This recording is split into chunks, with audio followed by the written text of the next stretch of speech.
TiVo, so I was like, I forgot he was the former TiVo. So you went Yeah. to see, so you both went to see TiVo, huh? How was No, that?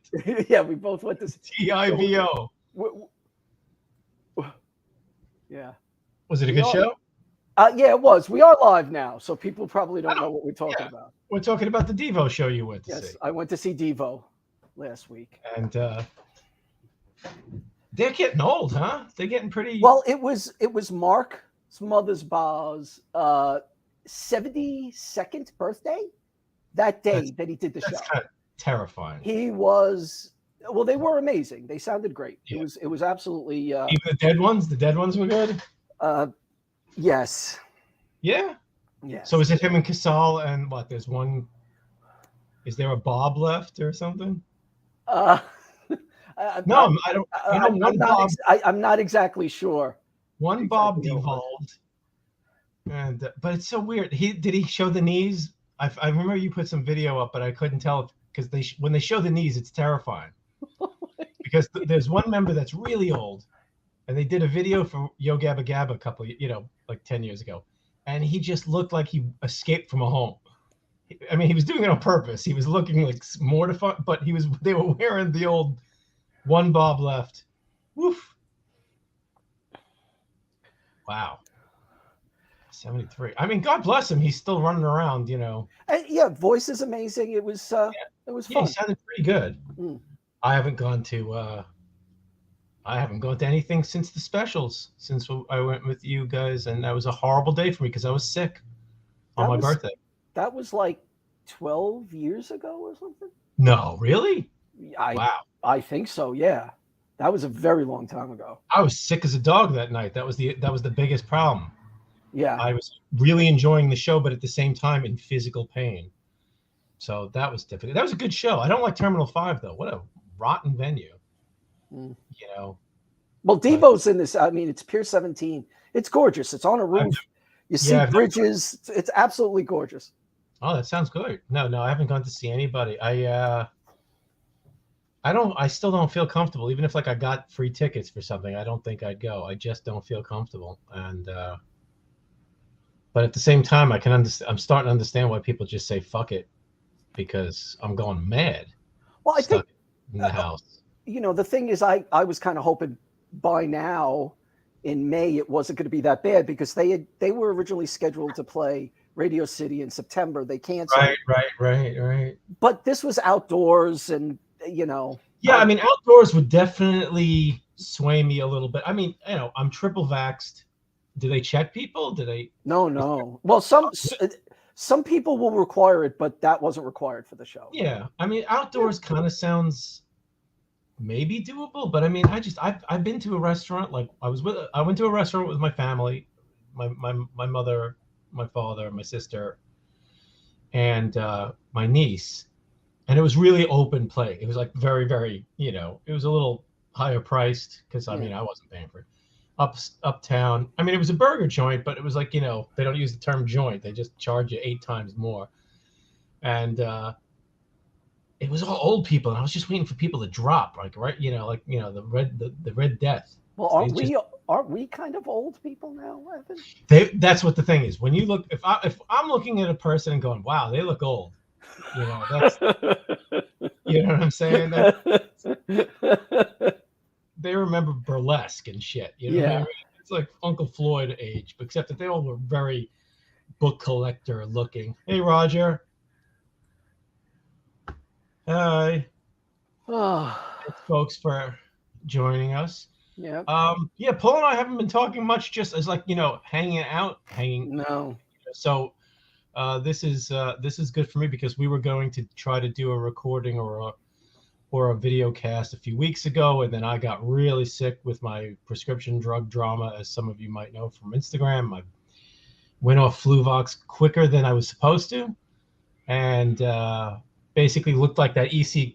I looked like that EC cut that Feldstein cover from Crime Suspense Stories of the junkie. I was just like, except I didn't have all the fun shit around me. I just had nothing. I used to be taking just really boring withdrawals. And I hate that the companies call it now I can't remember what it's called. it's a syndrome. They basically have this nice way of saying withdrawals. Right. Did you have, so that's brain zaps? Oh God, it's just sweats, headaches, emotional roller coaster. Telekinesis. That explains a lot. I was wondering why the cat was floating through the air. I was calling him Air Pirate for a while. Then I got sued by Disney. That's a comic book joke.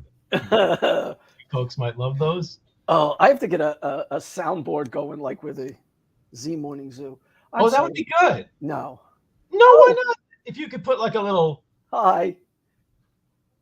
No dismounting. Hi, Laz. Discontinuation. I haven't dismounted anything in quite some time. Let's put it that way. I've got no syndrome of dismount. Good night. And thank you. But you see what boing. Actually, you could have like some Little Rascal stuff on there. Oh, yes, thank you. But that's what I did. I discontinued, which means I went off the stuff and went wacky off the junk. Right. And I've had that happen before because of my naivety of not taking my pills at conventions. I got the bizarro idea. Even Sarah was like, why did you should look things up or ask people, because I thought, well, if I'm going to be drinking at a convention, maybe I shouldn't be taking my meds because I'm afraid of a reaction. I was paranoid about something that, I have 3 beers and I'm afraid that I'm going to drop dead of having pills in me. So I didn't take my pills. And that's why every convention I was becoming a lunatic and falling asleep on the drive. And Sarah had to take over the drive. And I was becoming very weirded out because I was having withdrawals. Right. But anyway, I went off the Fluvox to try Ritalin. And Ritalin did not work for me, as not to get too long into this. But boy, this is possibly the first day that I feel like a human being, fairly like a human being. Mm. But I'm like, I can't sleep. I've got a lot of muscle ache that was messing up, but I think a lot of that was from actually doing things with my muscles because I'm not supposed to do that. I'm a cartoonist. So like 3 days of yard work in the last month has fucked up my arms. Like I had bruises up and down my arms.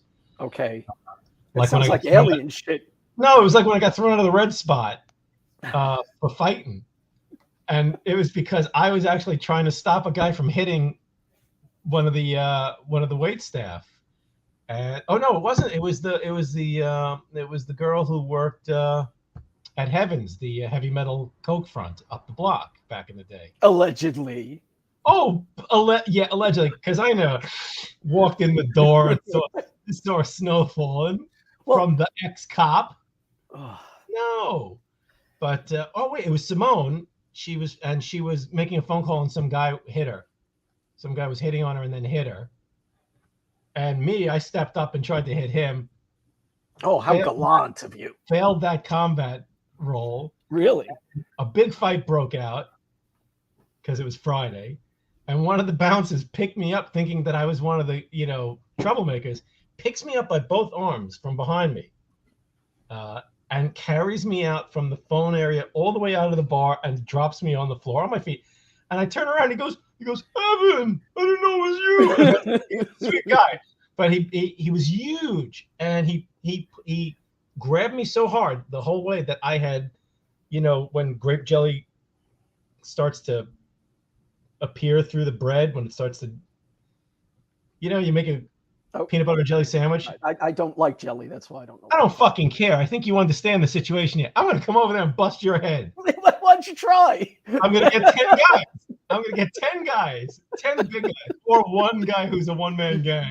Oh, man. We're going to we're going to do Popeye music. But Eli, he picked me up and he pressed so hard that he put giant bruises that looked like grape jelly seeping through bread. Right. That's what I had from working in the backyard. And I'm in intense pain from doing the most menial labor. So jelly leak is a real problem, especially when you're in a bar. So we'll call it jelly leak from now on. Jelly leak is a good word for it, right? Yeah. Did we meme? Are we like sickos? Yes, jelly leak. Yes, jelly leak. That's it. I'll just do the whole jelly. What sucks? Speaking of Devo, I got asked to do something for I can't really. Oh, fuck him. I got asked to do something for a Weird Al Yankovic related project. Cool. And they were like, well, what do you want to work? What do you want to discuss? And I was like, Dare to be Stupid. And then I was like, wait, I don't have time to do this. Sorry, I'm stupid. But it would have been cool. Because I was, I had ideas and everything. But I love that video.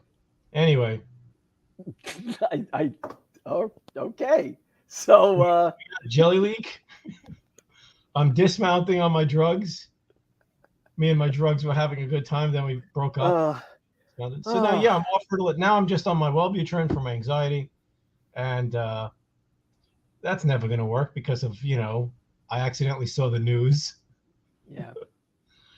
And but this is a horror movie podcast, right? Is it? Maybe. And we've been having some discontinuation syndrome. We haven't been able to do the show for a while. No, so I'm hoping this is the first. Come here, Katie. I mean, would you feel comfortable recording again? Oh yeah, I would feel. But I think the reason I suggested we do this first is because honestly, there's nothing I've been really excited about. When I was going over my list of stuff I've watched recently, I had to remind myself what the fuck they were. Nothing, nothing that exciting. There's only one thing that I can remember, and that's only because when I was at the comic shop, I mentioned it to Gore. I was like, "What have you been watching?" Because he's a big horror fan, and I'm like, "Have you heard of Nobby?" So I had to show him Nobby, which you didn't make me watch Nobby. I can't remember the name of this fucking thing, no matter how many times. Nobby. Oh shit! I forgot to look that movie up. Right. Look, Nobby the Wood. Wait, I had to write it down because I can't remember the name of the town it came from. I'll say, so here's our first movie of the night, folks. Nobby. You should. Do you want to introduce this one because you found it? How the hell did you find this movie? The drive-in asylum fanzine. Hold on a sec.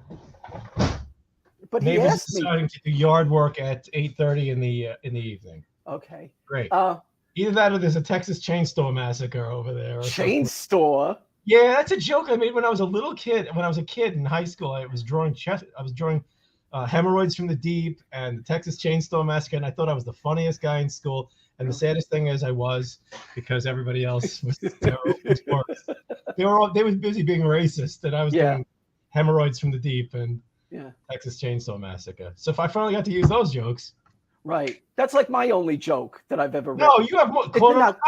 No, it's an official. It's a knock joke. So it's like you're going to say what happened. Okay. Do you remember this one? I go, I played chess with the Marquis de Sade. Hockey stick. Oh, I got my line wrong. Sorry. Do it again. I played chess with the Marquis de Sade.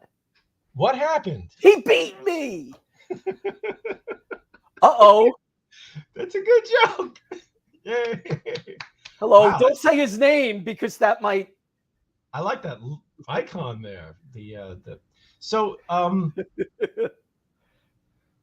forgot what. You had a link.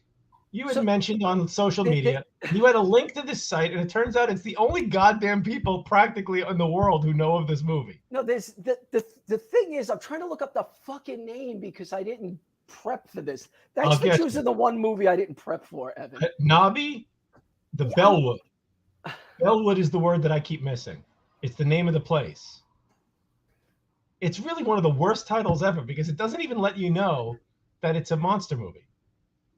Right. The thing is, well, I'm looking at so the thing is, there's a show that's on YouTube and Facebook called Drive-In Asylum. Every Saturday night, they show one or two movies. Guys are really knowledgeable. One of the gentlemen that's on it runs a website, BNS About Movies, and he just posted this. And it's a regional horror film, which are always the best, Yeah.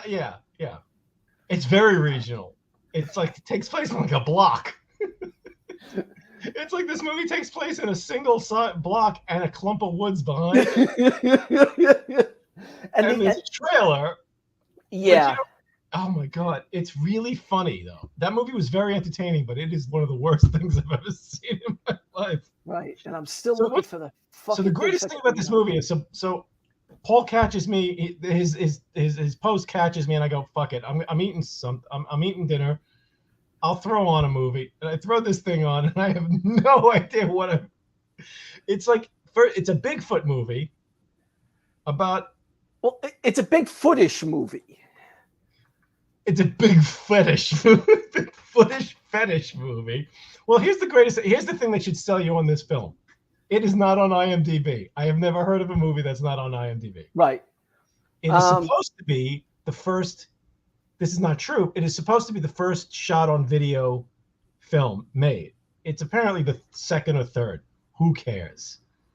That gets a couple of people crazy. They love their shot on video ephemera. Whatever.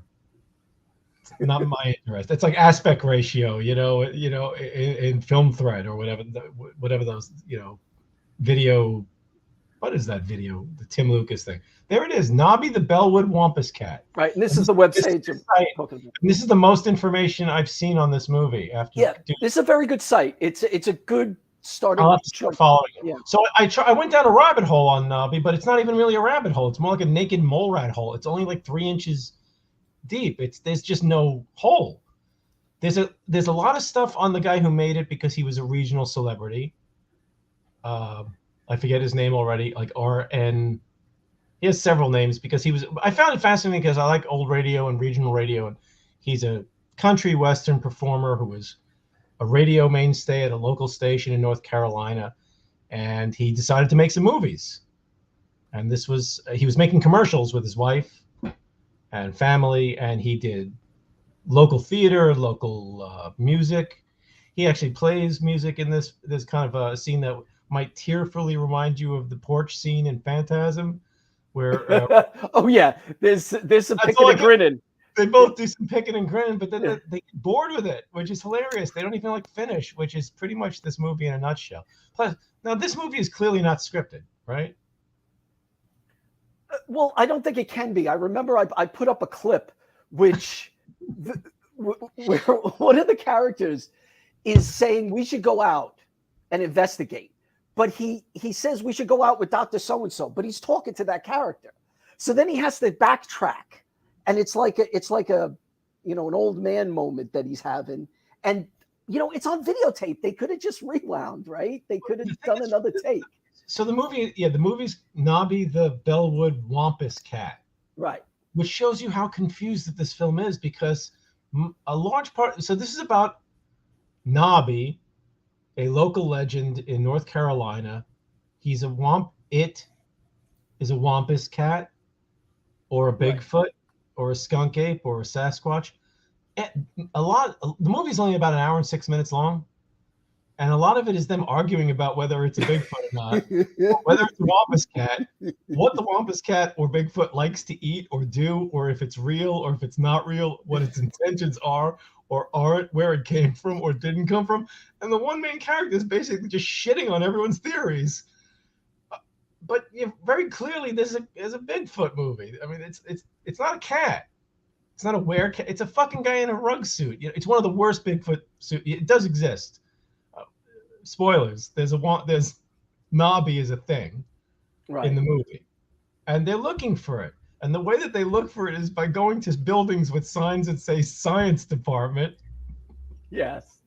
And they say North Carolina Science Department. Inside is a man who talks about frogs for about 5 minutes for no reason whatsoever. And the media shows up in the form of one guy with a microphone, and a bunch of hunters and their kids decide to go find Nobby. And there's some picking and grinning. It is worse than The Crawling Carpet, but it's very entertaining, Mark Thorner.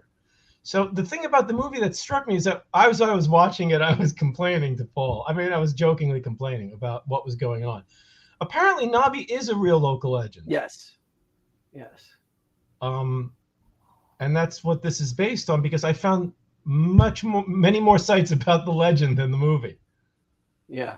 And the filmmakers, most of it was, here's our local guy who made a movie, or we are welcoming him into, he's in the Hall of Fame for the local. Hey, Dean, what's up?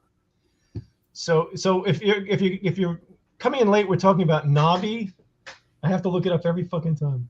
The Bellwood Wampus Cat, a pseudo Bigfoot Wampus Cat movie. Now, the thing I was talking about, Paul's like, wait for it. Just wait for this. Wait, and I'm dying. Oh, and yeah, he's throwing out all these theories that he's wondering what it might be, because the ending is truly magnificent. Okay, I mean, we're recommending this. I want to just say that it's on YouTube. Yes, I actually posted in the live chat that I posted the link to the movie. Before we finish picking it apart, I wholeheartedly recommend it because I've never seen anything quite like it. And that doesn't mean it's spectacular or it's a laugh fest. It is very funny because as I described it to Paul while he's giving me hints, he's leaving breadcrumbs, and I'm oh boy, what? Really? There's an ending. And he goes, wait. I go, so I'm asking what it is. Blah, blah, blah. Anyway, the thing about the movie is that it's shot in extremely long takes. Okay, very touch of evil. And long away takes. They're sometimes afraid to get the camera close to people. And it's shot almost like it's not found footage, but you described it as cinema verite. And yes.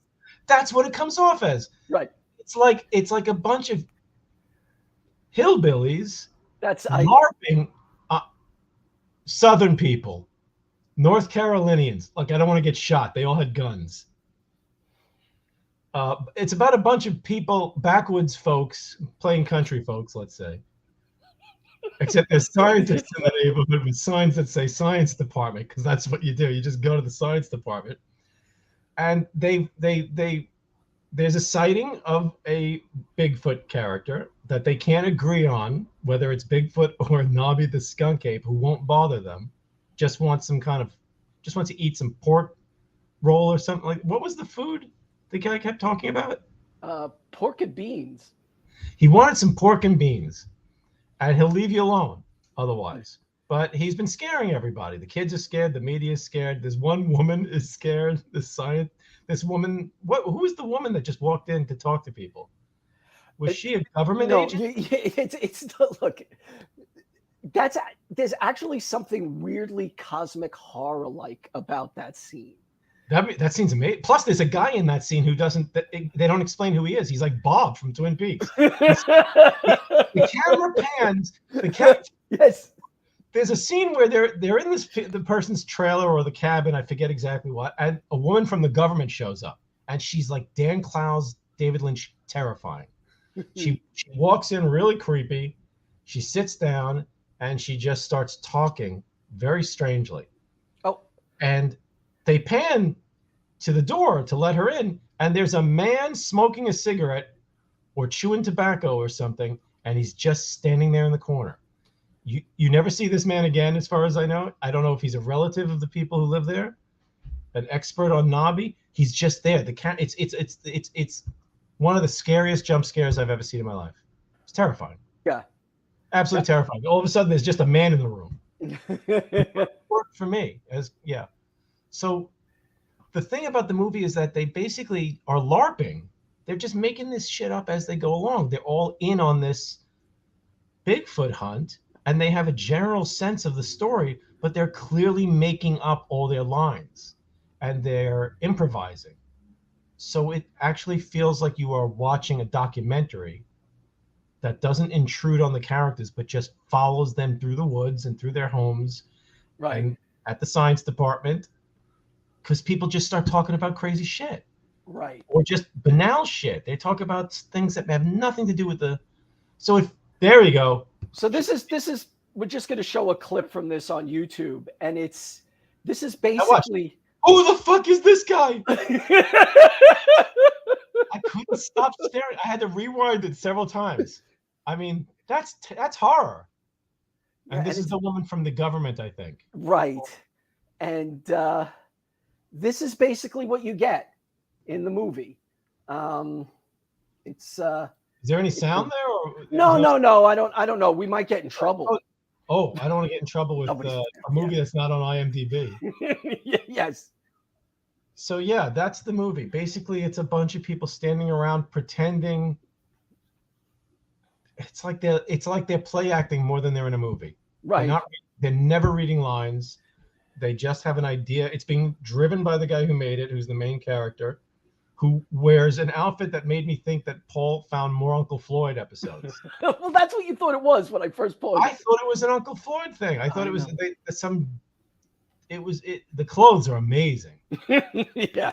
So it's 1979, and Nobby. And I agree with Paul was telling me that he wanted to get a T-shirt of Nobby because they show people wearing Nobby T-shirts in the movie, and it turns out they did sell Nobby T-shirts for some time. Yeah, which is, I mean, it's actually there's a scene I might be able to go to where they show a newspaper. It is. If you can find the science department, I would appreciate that too, because when they walk up to the science department and it's in the back of like a shack. Right. If you're still watching this, Chris, see if you think what you think of the graphic design on this, because it is unbelievable. And there's our scientist on the right and our main character on the left. Right. And also the director, writer, composer. I just played the opening of this movie for someone so they could hear Nobby screaming. And it is really something. Now look at that. It's like Pogo or somebody. Yeah, it is. Nobby scene. Yeah, Nobby scene. It look like a newspaper from a kid's comic book. Well, they taped something on top of a newspaper and just wrote fucking Nobby. I mean, it's not professional. I could do better than that. Chris does not approve. So, it's terrible. Yeah. The whole movie is like that. The whole movie is, and it's unashamed and unabashed. It just lets it rip. And the ending made me a little mad, I got to admit. I mean, it was funny, but I was disappointed. So if you're a Bigfoot film, if you're a fan of the genre only of Bigfoot footage films, God, you probably have. I don't know how to do that. I couldn't make that newspaper even. Yes, you can. People can add things. I have an interesting story about that, but yes. Why don't you tell it when we're done? Oh, maybe I will, Evan. I was asking. I wasn't telling. I was like, I'm not getting 10 guys to come over. That was a lie. Oh, how many guys? I'm old, man. You can take any 10 guys who would fight for me. You could take. It would be that scientist and Nobby and the guy who sold the Nobby shirts. That little kid from the movie. Yeah. Right. His dad. The reporter who kept assuring people that this would be on the television, and they were all excited. No, we're going to show this. We're going to air this. I mean, it really made me feel glad that. Well, I don't want to get into it, but of Nobby.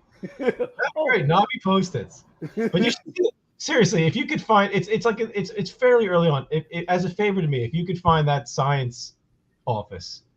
Oh, the science office. I should be able to do that. The movie's fucking an hour. But it's like 20 minutes.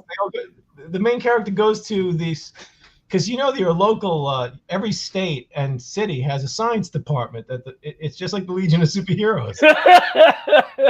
You have an issue that needs to be resolved. There's like meteors or something, and then, but if you could get that's the science department interior. With red aprons. They all wear red aprons. Right. Like they come. It's like going to fucking Home Depot. I thought it was the deli department. There's a scene where the guy comes out and he's like, "Hey, look, I'm chopping ham up, but I'm gonna be here. I need a pound of provolone. And can you please explain?" Oh, that's my provolone. If you could go to the beginning of this scene when the old codger walks in from outside, because look how long this scene takes, and there we go. Now watch this. Watch this. He's got his newspaper, and he is going to the science department. I like his hat. I think it was called science department. Whoops. Leave that in. Now, look at this. Look at this.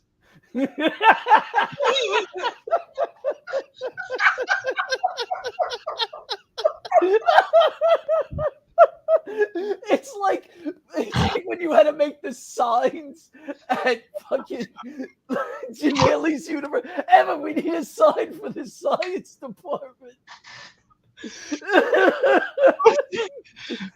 That was the scene that made me absolutely lose my shit. I think I discharged all fluids at once. Like 18 pounds lighter because I could not fucking believe some jabroni put. Oh God! Wait, the credits are the credits are amazing, and the end credits are great because they tell you not to copy this or Nobby will get mad or something like that. But the credits are hilarious. They everything is homemade in this movie, and they didn't decide to spend like, oh, we need a newspaper, and some guy says, I'll take care of that, I got it, and they just do it right then and there. There's like no thought. Yeah. Science department. Fucking beautiful. It's an hour-long movie, and like 10 minutes of it is spent talking about frogs. Right. And it's not Chekhov's frogs. Those frogs do not come back. No, you expect there to be some kind of angle like, oh, the frogs secrete this poison and we're going to smear it on Nobby. Nope, it's just bullshit. But the thing is, you can't hate this movie or I mean, you can make fun of this movie, but it's cheerful, it's amiable, it's literally 14 people. They don't even have a crowd scene. That's how bad this movie is. They got a group scene. They've got the cameras they're driving past woods, and the sounds that Nobby makes are superimposed, are dropped in at the weirdest moments. I mean, it really, there are times, again, I always bring this up, but there are times that it looks like one of those SCTV parodies where they're intentionally making a bad movie where somebody says, look over there, and the monster is like right 5 feet away as if they didn't notice it there the whole time. It's wonderful. Yeah, it's wonderful. It's a treat. So it really is. It really is. It is. You should watch Nobby, the I don't remember the place Wampus cat. I mean, and the kids can watch it. There's no cussing or fussing. There's no fussing fighting. About. There's some anxiety. You know, there's some stress. Ooh, you know, rated PG for stress. One guy gets really stressed out when he sees Nobby. Yeah. The name is ridiculous. So there you go, North Carolina, Nobby, the legend, and there's apparently a sequel, but I haven't been able to find it anywhere. Well, I believe there's 2, and the man who runs that website that talked about it, I believe he's looking for them. I don't think they're readily available or in this dimension currently. So this guy's like the Don Doler of Nobby. You know? Yes. We really should possibly do a show about Don Doler. Well, we should always do Don Doler. I mean, Don Doler elevates everything. He made Mandy the hit it was. It wouldn't have gone anywhere without the Doler thing, right? Whoosh. But I'm fascinated by people, filmmakers, and creators who make this one movie, and nobody's really ever heard of it, but at some point it becomes a cult item or a semi-cult item, and you end up with The Things 5, or you end up with Don Doler. I guess what I'm saying is filmmakers who only really kind of fixate on one kind of movie, sometimes only one movie. They keep remaking. Yeah. But Don Doler made his Night Beast and what is it, Galaxy Invader? I can't remember the names of some. I believe it's that. He made the same movie like 5 times. Yes, he did. And then he made the Crazy Bloody movie twice, or he produced somebody's remake of it. I'm fascinated by people who treat movies like it's a hit single, and they don't add any new material. They just do variations or new versions or sequels to this one weird regional film. Milligan, yeah, he remade. Andy Milligan would make the same movies over. Yeah. He'd remake his own films. I haven't seen any of those rollerblade. Yeah, those are tough. Holy shit. Yeah. But like the guys who made Things made a sequel after, it became an internet sensation. Right. Doler and I can't remember, like the Eye Creatures. I mean, just these, not just remakes though, but the people who seem to really only know how to make one movie. And nothing else is coming to mind, unfortunately. But yeah, Milligan, or the same kind of movie over and over.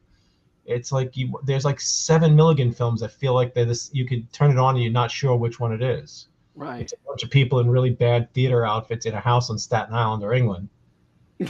You have to wait until a rat shows up, somebody turns into a werewolf, or a Dirty Vicar shows up. I think that is one. I can't believe Dirty Vicar.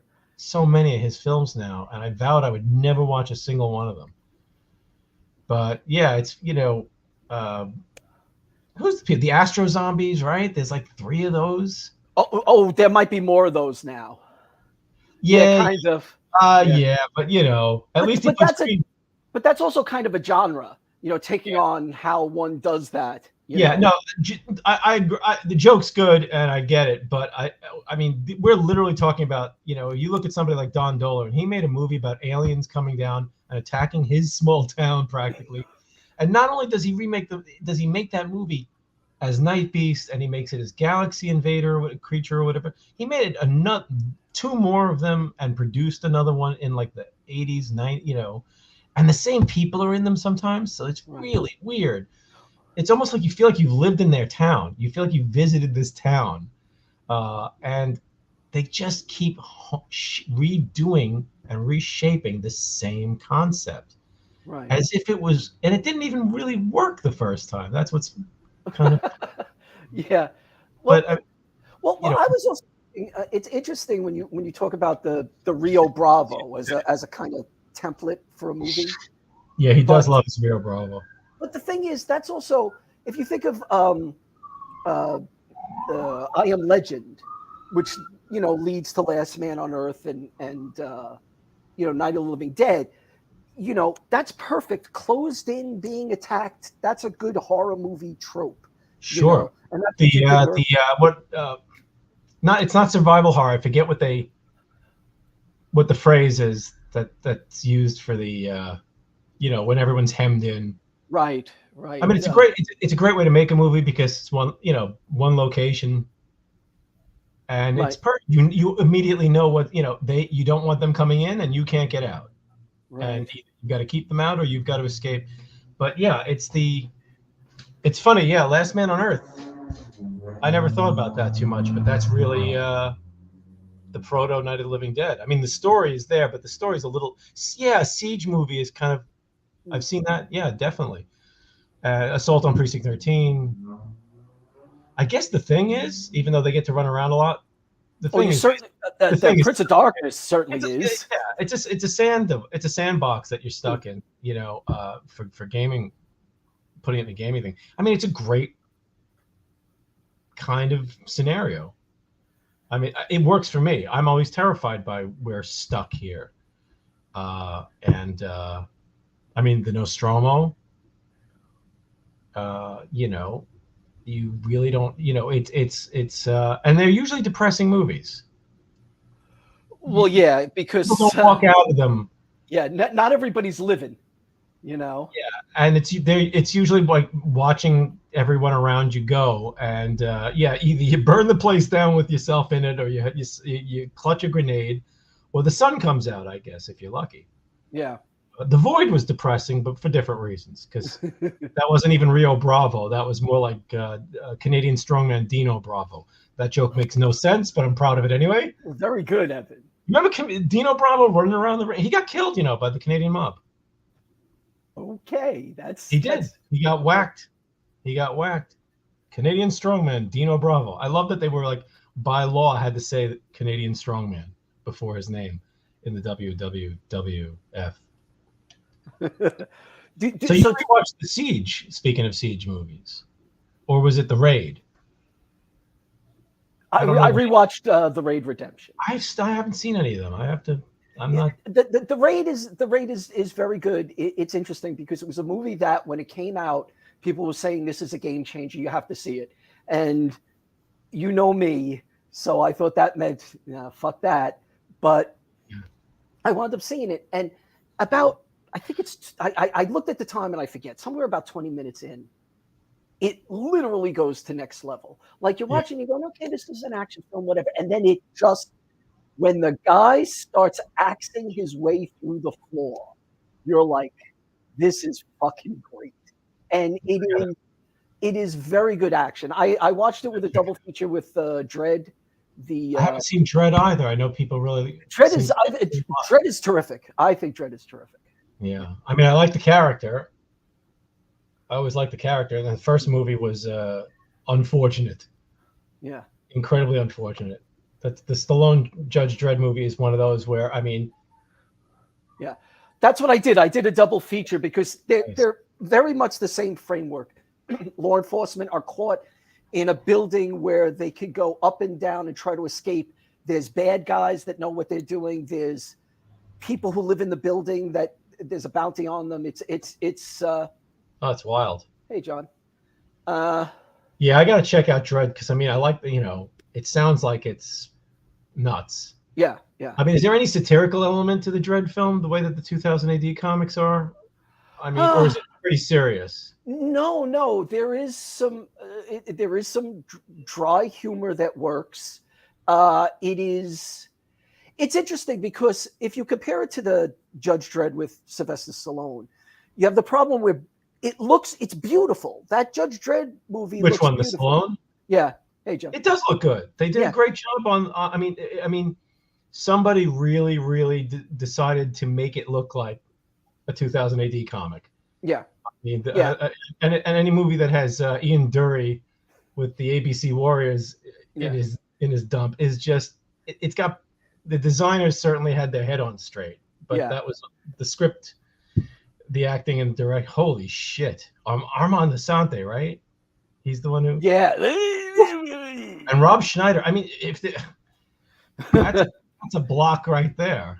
Well, but the thing is, if you walked in with one of those costumes you were cosplaying that, it's amazing. They're fucking gorgeous. It looks terrific. Yeah. So Dredd comes out, much lower budget. They have to scale it down, and somehow they made it believable. Here's something that I said to Stevie when we were rewatching it. I can't remember another movie that has it. It is both grimy and dark, but bright and colorful at the same time. And sounds like London. It's an interesting thing. So you see things. It's the action pieces work. It feels like a Judge Dredd movie. It's good. I get from just pop culture osmosis that it didn't do as well as they wanted it to, but it's terrible. It's really, really well regarded, and people are trying to revive that version of it for a sequel in some way, shape, or form. That's cool. That's awesome. But I still can't seem to watch anything that's from the last 5 years. So maybe I'll see those when in another 10 years, 12 years, 15 years. I haven't seen The Night Comes for Us, which I know you and Brian were talking about. Oh, that's the first movie since The Raid that I thought really made me get up and notice the action at a different level. I'm sorry. I'm going to cough real. That's all right. Allergies. The thing that's interesting about that movie is the violence is almost gory. It really does border on gory. Yeah. And the weird thing is I'm watching it and I'm going, okay, how does gory works in martial arts films when there's a lot of guys against a lot of other guys? The mayhem works. But I was thinking, how do you have the end fight? Because you know how important the end fight is to me in a martial arts film. How do you do that with two people? And damn it, do they pull it off? It is brutal and gory and wonderful. I'm in a non-brutal mind frame for the last couple of years for things. I cannot. There's definitely films that I'm avoiding, and some of them are brutal action, brutal horror, or depressing, just endlessly depressing. Which I mean, I admire in horror. I'm just not able to deal with right now. Yeah, because I have enough problems going to sleep.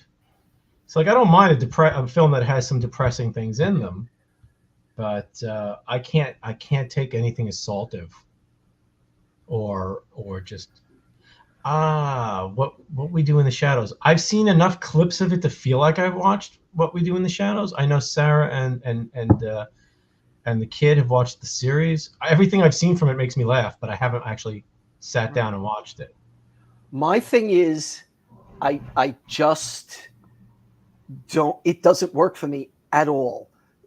That guy's humor, those people, there's something about that. Sure. It just doesn't work at all. So who is this that we're talking about? Because that I honestly don't know. Well, that's what I'm trying to think of exactly who that would be. Not Matt Berry, who I think is hilarious. Yeah, I can just watch clips of those of the Garth Marenghi characters that people. I was looking at something on Discord for a gaming thing, and somebody just started throwing them on, and I watched every single guy. Right, you guys, stop! And then Matt Berry, who I'm so happy to see somebody said that they didn't know that was his voice. They thought he was being looped by somebody or by himself in a jokey manner. But I've never seen the shows that they've done, the other shows that they've done, and it is the funniest fucking voice. But what's really funny about Matt Berry's voice is that if you listen to a lot of old BBC and stuff, there will invariably be an actor who has that voice. I'm noticing it now all the goddamn time. Hey, it's an incredible voice, but it's unreal. It doesn't feel real. And boy, that's the last thing I think that I watched that I just fell for and binged. Yeah. In the last, I'm just so cranky. Oh, tell me about it. Tell me Picky. about it. Yeah, it's also I'm just not in the mood. I would rather watch a terrible thing like Nobby, which is going to surprise me in not the greatest of ways, but it's not self-aware. And I harp on this, but I cannot take the self-awareness that I keep finding in almost anything that I check out that's like new to Netflix, or even foreign stuff is becoming self-aware because everyone knows that their film's going to stream now. Everyone knows they're guaranteed an audience. And if people go balls out crazy,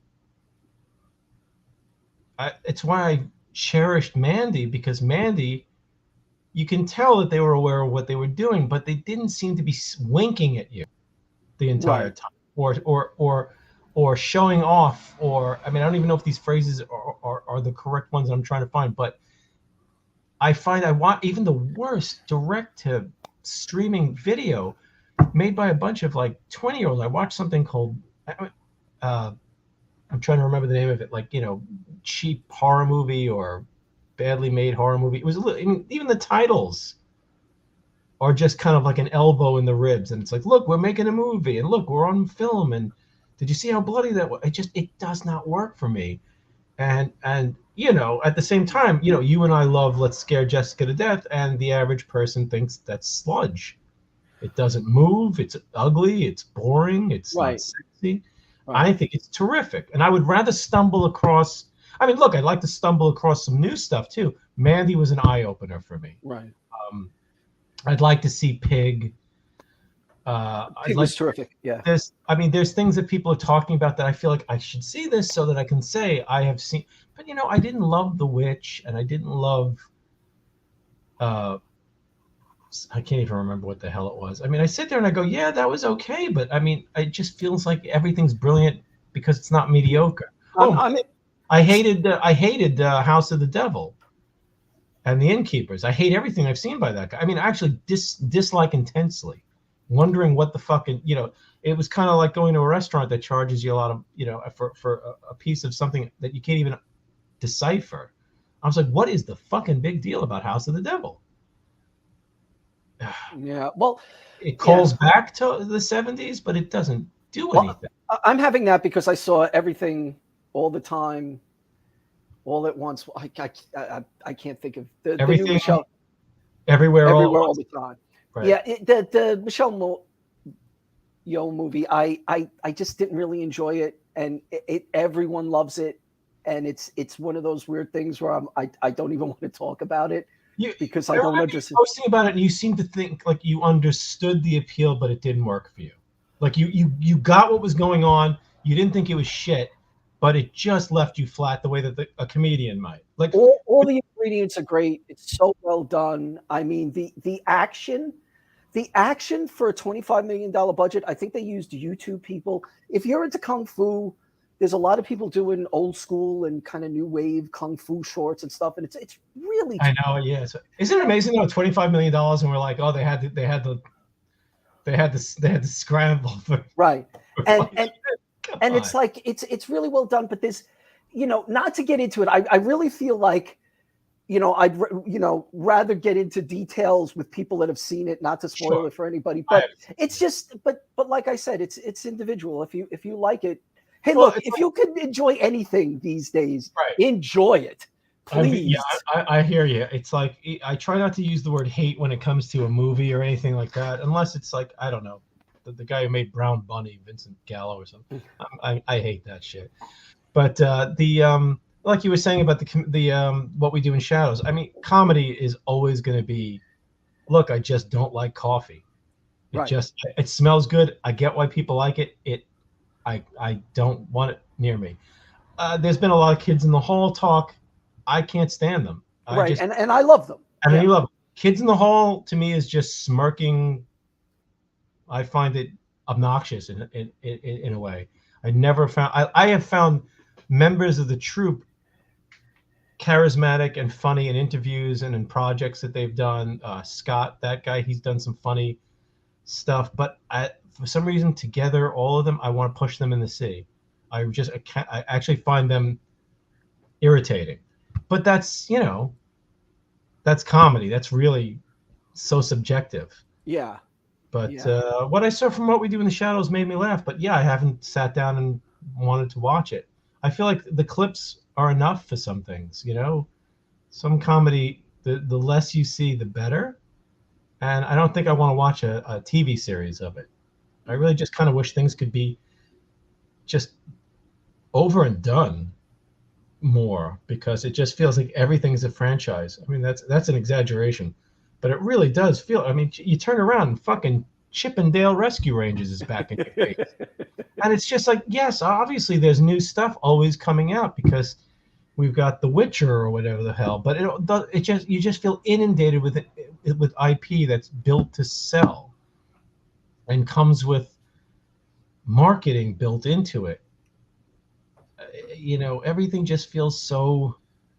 I mean, I guess that's the way life has to be right now. That everything has to be done that way. Yeah. And then when somebody does make a low budget movie that kicks everybody's ass, the immediate thing they do, I forget what came out recently. Something came out recently that was pretty low budget and out of nowhere and did very well. It was like the number one.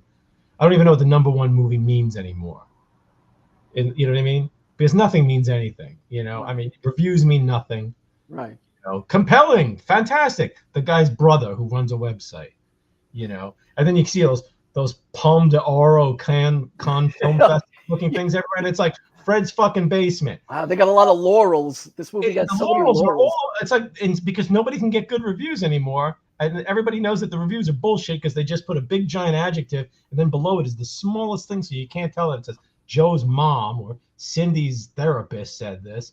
And now there's laurels all over all these posters for movies that are absolute trash because they premiered at some guy's basement in Ottawa in 2019. So get some laurels on your poster. That's supposed to somehow mean something. And then you go, oh, this has laurels all over it, and you click on it, and it looks like a home fucking movie. It opens with a shot from a drone, and then there's some people who had heartache, and they go to a ghost house. Yes, John, because we're old.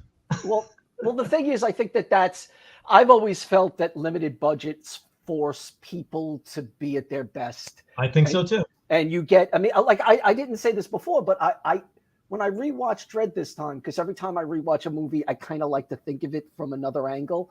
And I thought it was interesting that Dredd, because it's a little more low budget, so it's kind of claustrophobic in some ways, not really, but it felt like a Carpenter film. And I thought it's got the propensity to be, rather than Die Hard, more like Wreck. And when you listen to the soundtrack, I really paid attention to the soundtrack. It was very synthy, and it worked with it. And I think that if you talk to people like our friend Chris, who is obsessed with 90s stuff, like we might have been a little more obsessed with 80s stuff, that the nostalgia of this just. Yeah, I mean, 90s is when I kind of dropped off a lot of stuff. So it's like I've never seen a Scream film. That's 90s, right? I've never seen I Know What You Did Last Summer or the what were those? Final Destinations. Right, but people who've watched them find they have a very interesting appeal to them. Yeah, I've heard that about the Final Destinations, that they're kind of these Rube Goldberg traps that just are. I mean, it just sounds like an elaborate slasher in a way, where fate is the murderer and Tinker Toys with girders and glass rather than just knifing and then getting a hook. It's really interesting because they really look like godlike slasher films. Like I'm gonna get these kids, and here's what I'm gonna do, and it's kind of like Saw, but with found items. But yeah, I've never seen Saw. I never got into the whole James Wan. I don't even know what the era is for those people. Is Saw 90? No, it's later, right? No, Saw is later. The VHS. I mean, I've seen VHS. I disliked it very much. Yeah, 90s. I just kind of feel like what did I watch in the 90s? I was still going to movies in the 90s until that one night. The FF. Like Fantastic Four? Final Fantasy? Glyph's got to explain. Because I don't know that one. Yeah, I don't know. But yeah, I don't know. I mean, but I'm very down on almost everything made after 2000, and that's unrealistic. That's an unrealistic view to have. I know that. Yeah. And obviously, there's a lot of movies that I just basically skipped by me when I wasn't paying attention, and I feel too tired to catch up. Yeah. But then I put on some of the worst movies ever made because I kind of know what I'm gonna get. It's really hard to explain why. I myself don't understand why I'm watching the stuff that I do. Like I'm watching Eastern European TV movies, and Well, it's what you watch when you. There are times I just want something on to busy my brain while I'm doing something up. Sometimes I really want to pay attention and overthink about something. It depends. So do you want to? I'm sorry. Sure. I'm just afraid that more often than not, when I put on a movie that's recent, I'm so frustrated by it in a way that I wasn't by the garbage movies of the 80s, 90s, 70s. There's just a fast. Oh, well, I haven't seen any Fast and Furious movies. I have no interest. Have I seen the first Fast and Furious, or did I watch? No, I watched. I don't live in your head. Sure you do. The guy who made Fast and Furious, you recommended the Stuntman? No, not the Stuntman. Well, you recommended a movie that the guy who Gone in 60 Seconds? Is that the same guy? No. The car thief movies that the guy made who died, the stuntman who died in his own movie. Oh, the guy who made the original God in 60 Seconds, right? What's the other thing? What's the one he made that we both watched that you had? Which was hilarious. Right, that's the one that has. It was like a Buckaroo Banzai Slicer, and I can't remember the car crashes, and then he drive to people's houses and talk to them, and he was a celebrity, and he was a film. It was like bizarre movie. Yeah, all about himself. But no, I've never seen any Fast and Furious. I haven't seen a Mission Impossible. I haven't seen anything The Rock's been in, except the voice for the cartoon, the Pixar film. Right. That's a lot of movies now. If you haven't seen a Rock movie, that means you haven't seen like 30 movies right there, 40 movies. Yeah. God, I'm suck. I haven't even seen the Mummy films, and people really like that first one. Well, I mean, he's in a Mummy movie, right? Who's in a Mummy? Isn't The Rock in one? Is The Rock in one of the Mummy movies? He's in Scorpion King. Isn't that the one that's got really bad video game? It is the worst one. Yes. The Junkman. Oh, it's so good. Junkman. That was the movie. Junkman would make a great double bill with Crash. Yeah. Yes, it would. Oh my God.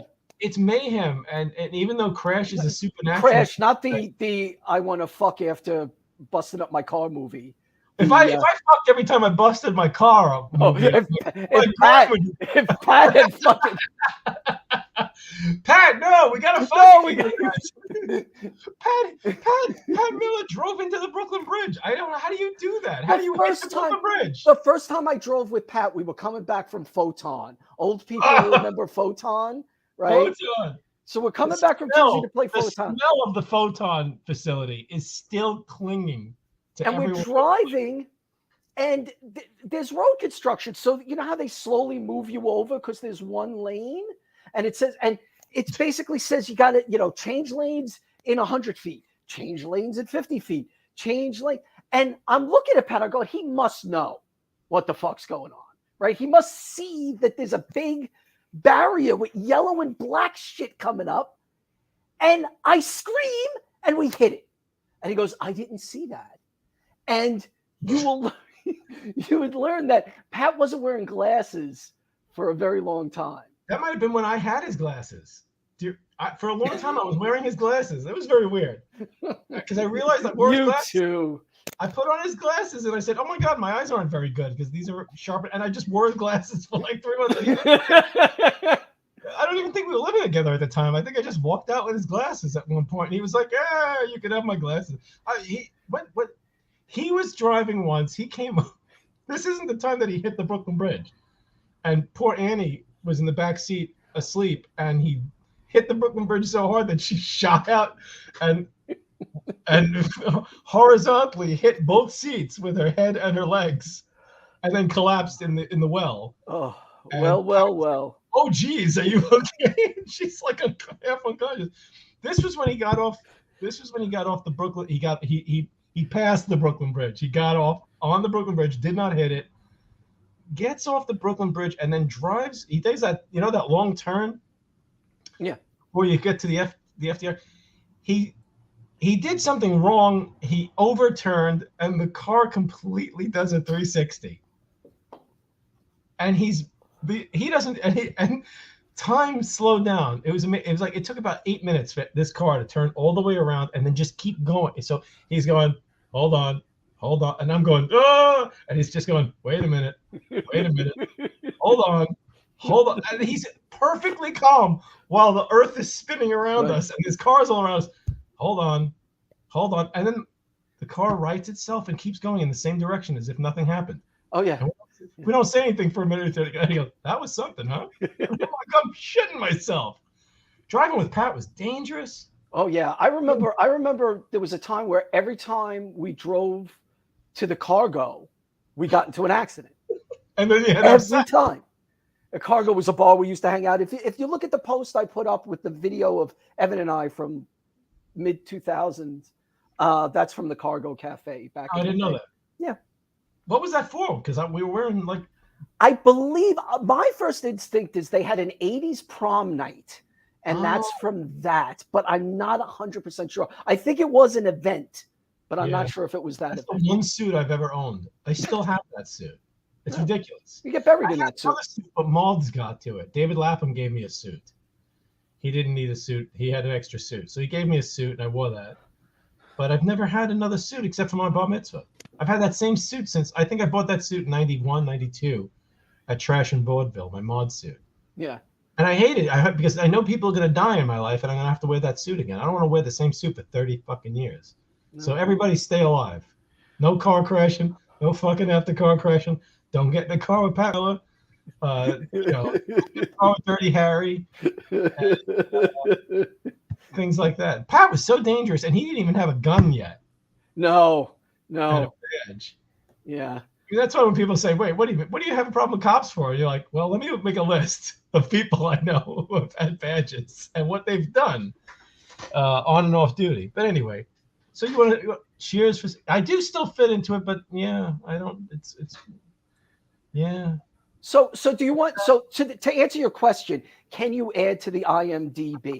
Oh, definitely. You can. The story goes, I think it 2015. A high school friend of mine on Facebook saw that I had watched a movie. Not Stephen LaChaga. No, Gary Cavella, not Gary the Scumbag. Gary Cavella. Scumbag, okay. No, it's not Gary the Scumbag. And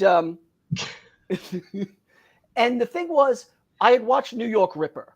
And I had talked about how the first scene on New York Ripper is on the Staten Island ferry. And he goes, "Oh, yeah, that scene's disgusting." He goes, "Is there a scene in it where there's a guy in a wheelchair and a deckhand comes out and says, "What's wrong? What's going on?" And I said, "No, that's not in the movie." Because it turns out my friend Gary's father was a deckhand on the Staten Island Ferry for years. One day, some Italians came up to him and said, on the Staten Island Ferry, that's on the Staten Island news. And said, Staten Island Fans headline: 2 Italians say hi to each other. They go, "Would you?" No, these are real Italians. Oh, wait a minute. What are you saying, bud? So sauce. That use jar sauce, gravies. That's what happens when you're a Polak living on an island. But the thing is, so the thing is, they ask him, could they be in the scene in this movie? They're filming an Italian horror film, and they want him just to run out. His father never knew what movie it was. He had no idea, because this is it's like 80s, right? I'm trying. I gotta get the 82. The movie from this. The movie came out in 85, but they might have actually filmed it earlier. But he didn't know about it. This was pre-internet, so he's there. Some Italian filmmakers ask, get into our shot. A year later, I'm watching a 250 Italian movie horror playlist on YouTube. And I'm just going through the movies, right? And I see the Staten Island Ferry, and I see not a man, but a woman in a wheelchair. And that's the movie. This is the movie that Gary's father was in, that no one had ever seen, no one had ever heard of. Fulci? Was Fulci on that shoot, or did they send like a unit? That would have been fairly. No, it wasn't. It wasn't. It didn't go up to Fulci level. It was a different movie. Yeah, the movie is called A Formula for a Murder, or 7 Hyde Park. It is basically more of a thriller than a giallo, right, but it feels giallo. And my friend here is listed as Andy Cavella, deckhand on ferry. Oh, I love that. And I love when they say known for. I love how much lifting the phrase known for does in those films. And that was someone in his family. After they found the film, and I posted it online, it was on YouTube for a while. It was the first time they had ever seen it. That's so cool. They had no idea. I have a quick picture I could show of that's so funny, of what it looks like. So yes, to answer your question in a Jim Hanley way that takes forever. Oh my God, look at that. Wait, what is he doing with this woman? She is screaming because someone has attempted to kill her, or whatever. Nobody would come help you on the Staten Island Ferry. Yeah. So that's my friend Gary. He's a great guy. Oh, that's so funny. And they saw that movie. So, and by the way, if anybody follows me on any social media and you're looking for a movie, I love looking and trying to find stuff like that. So, ask me questions of vague things you remember. If your grandpappy was in Nobby, or something the Wampus did, we can help you. We're ready to believe you that you're some so and so member of your family or your loved one's family, or was in this movie once, maybe in the background, getting a slushie. Or like a lot, like I love going through Twitter and finding someone who says, "Do you remember this movie that's kind of like this and like this?" And I'm like, "Oh, I just want to try to find this movie now." Oh, hey. Winky time. Oh, Winky time. Oh, what a cutie. Winky's been in a mood. Hi, baby. Hi, sweetie. Nutmeg was actually being calm around her, but Winky gets so worked up that she's afraid that she's going to get attacked. She hisses at Nutty, and then Nutty gets mad and then attacks her. Is it a spring thing? Did they get my cats have the spring fever now? No, I don't know. I don't know.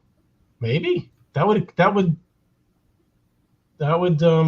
answer some questions, because the little one has been hopping crazy, jumping all over the place, ripping up my chair, racing back to the PBS side. Yes. The Bernoulli effect. Oh, the Bernoulli. That's Gordon Sumner Miller. Gordon Sumner Miller. He's 200 Bernoullis, all of them geniuses. Oh, hold on. Don't put your fingers in there. Oh, he licked his fingers. Oh, this mercury. Don't lick mercury. I love the mercury. I've got blisters on my fingers. So what else have you? Has anybody been watching anything? Feel free to drop a line. Maybe we've seen it if it's newish. And Paul. So there's really been nothing you've been taken with except rewatches. No, I've been watching stuff, but most of them have been weird. I mean, I watched. I finally got my hands on the complete Orson Welles' Great Mysteries. Oh, geez, yeah, I've always wanted to see those. They are very weird. They're not necessarily good, but when I was a kid, this is a holy grail of mine. There are very few holy grails I have to find of media. And the thing is, when I was a kid, there was an episode of this that scared the shit out of me. I saw the last 5 minutes, and I've been looking for it ever since. So, what was the scary part, or is that a spoiler? Well, the scary part. Well, I don't think so because no one's ever going to watch it. It's I might. I'll watch the old shit. Well, then I won't give it away. But it's how someone dies is so sudden and weird and filmed in such a dopey way, right? That as a kid, because the problem is, if I'm remembering right, Great Mysteries would go on after like Name That Tune. So I'm a kid. I don't know the show at all, except recently, floating around, you talking about it earlier. I've never heard of it. Yeah, I wound up. I think it was on like 7 or 7:30 on ABC for a very short amount of time. That's Hollywood and In Search of and stuff like that is what I remember from then. I don't remember this. Oh, don't say that. You could phase through walls. I wish I could go on a treadmill. I can't. I'm always late for my dates with Iris Allen. It's ironic because I'm the fastest man on earth, yet I'm always late for things. Oh, he was like he was licking his fingers after those chemicals. Barry Allen. Look, I'm the Flash now. But yeah, so it's an interesting series. Toaster style. Speed. I don't know what I'm talking about. So is the series? Have you been watching the series? I think I've watched all of it. I've seen all like 24 or 26 episodes. I think. So does he introduce them? Hi, Stevie. Hi, Stevie. Yes, he introduces them. There's a hilarious parody that fucking Benny Hill does of it, where he's dressed as Orson Welles, and it's brilliant. And I forget what they name it. I'll see if I can find it, but I don't remember that at all. Like I feel like I would remember the Benny Hill parody more than I would the. Oh, you definitely will remember the Benny Hill parody if I find it. Let me try not to. Benny Hill. So I've been on a Nigel Neal kick for the last few weeks. I'm trying to track down anything and everything that I can get my hands on, because I got I bought the book We Are the Martians, which is like 20 some odd essays by different people, Mark Gaddis and Stephen Bissett, Ramsey Campbell, and it all goes from like personal reminiscence, because it's interesting how many people remember Quatermass, the early Quatermass stuff, as kind of like their era's Ghost Watch or War of the Worlds or whatnot. And the funny thing is, it's like Quatermass is a really weird thing for me, because Quatermass was something that I always was aware of Quatermass because it was constantly in the Famous Monsters kinds of magazines. They were always showing stills from the Hammer movies. Yeah. And Quatermass Experiment and Quatermass in the Pit, especially. But I never saw them on television. I didn't even remember seeing them in the TV guide. And Quatermass was like I love Stone Tape. I just recently watched it. I thought I had seen it, but I just watched it for the first time just like in the last 6 months. Stone Tapes is terrific. I mean, it's so good you can get past the laughable special effects, which is like everyone, even if people who love the Stone Tapes in Britain talk about it, apparently just start laughing because the effects just aren't very good, which is a problem with all the Quatermass stuff too. But, you know, I think that England obviously had that. I was talking to a friend about like theatricality and TV movies and TV acting, live TV acting, and how it really does set you up. You have different expectations that a lot of people just cannot handle or enjoy. And I get it. You know, watching older Doctor Who, I mean, I made fun of it, but at the same time, I liked it when the sets wobble and the people blow their lines. It's live radio. It's BBC live television, American live television back in the day. I really enjoy that to a point.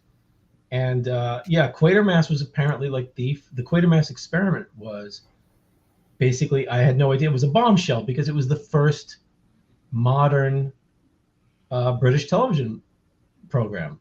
Everything else was more like a filmed play or very, very simple. I mean, this was a story that moved around and changed locations and had lots of characters.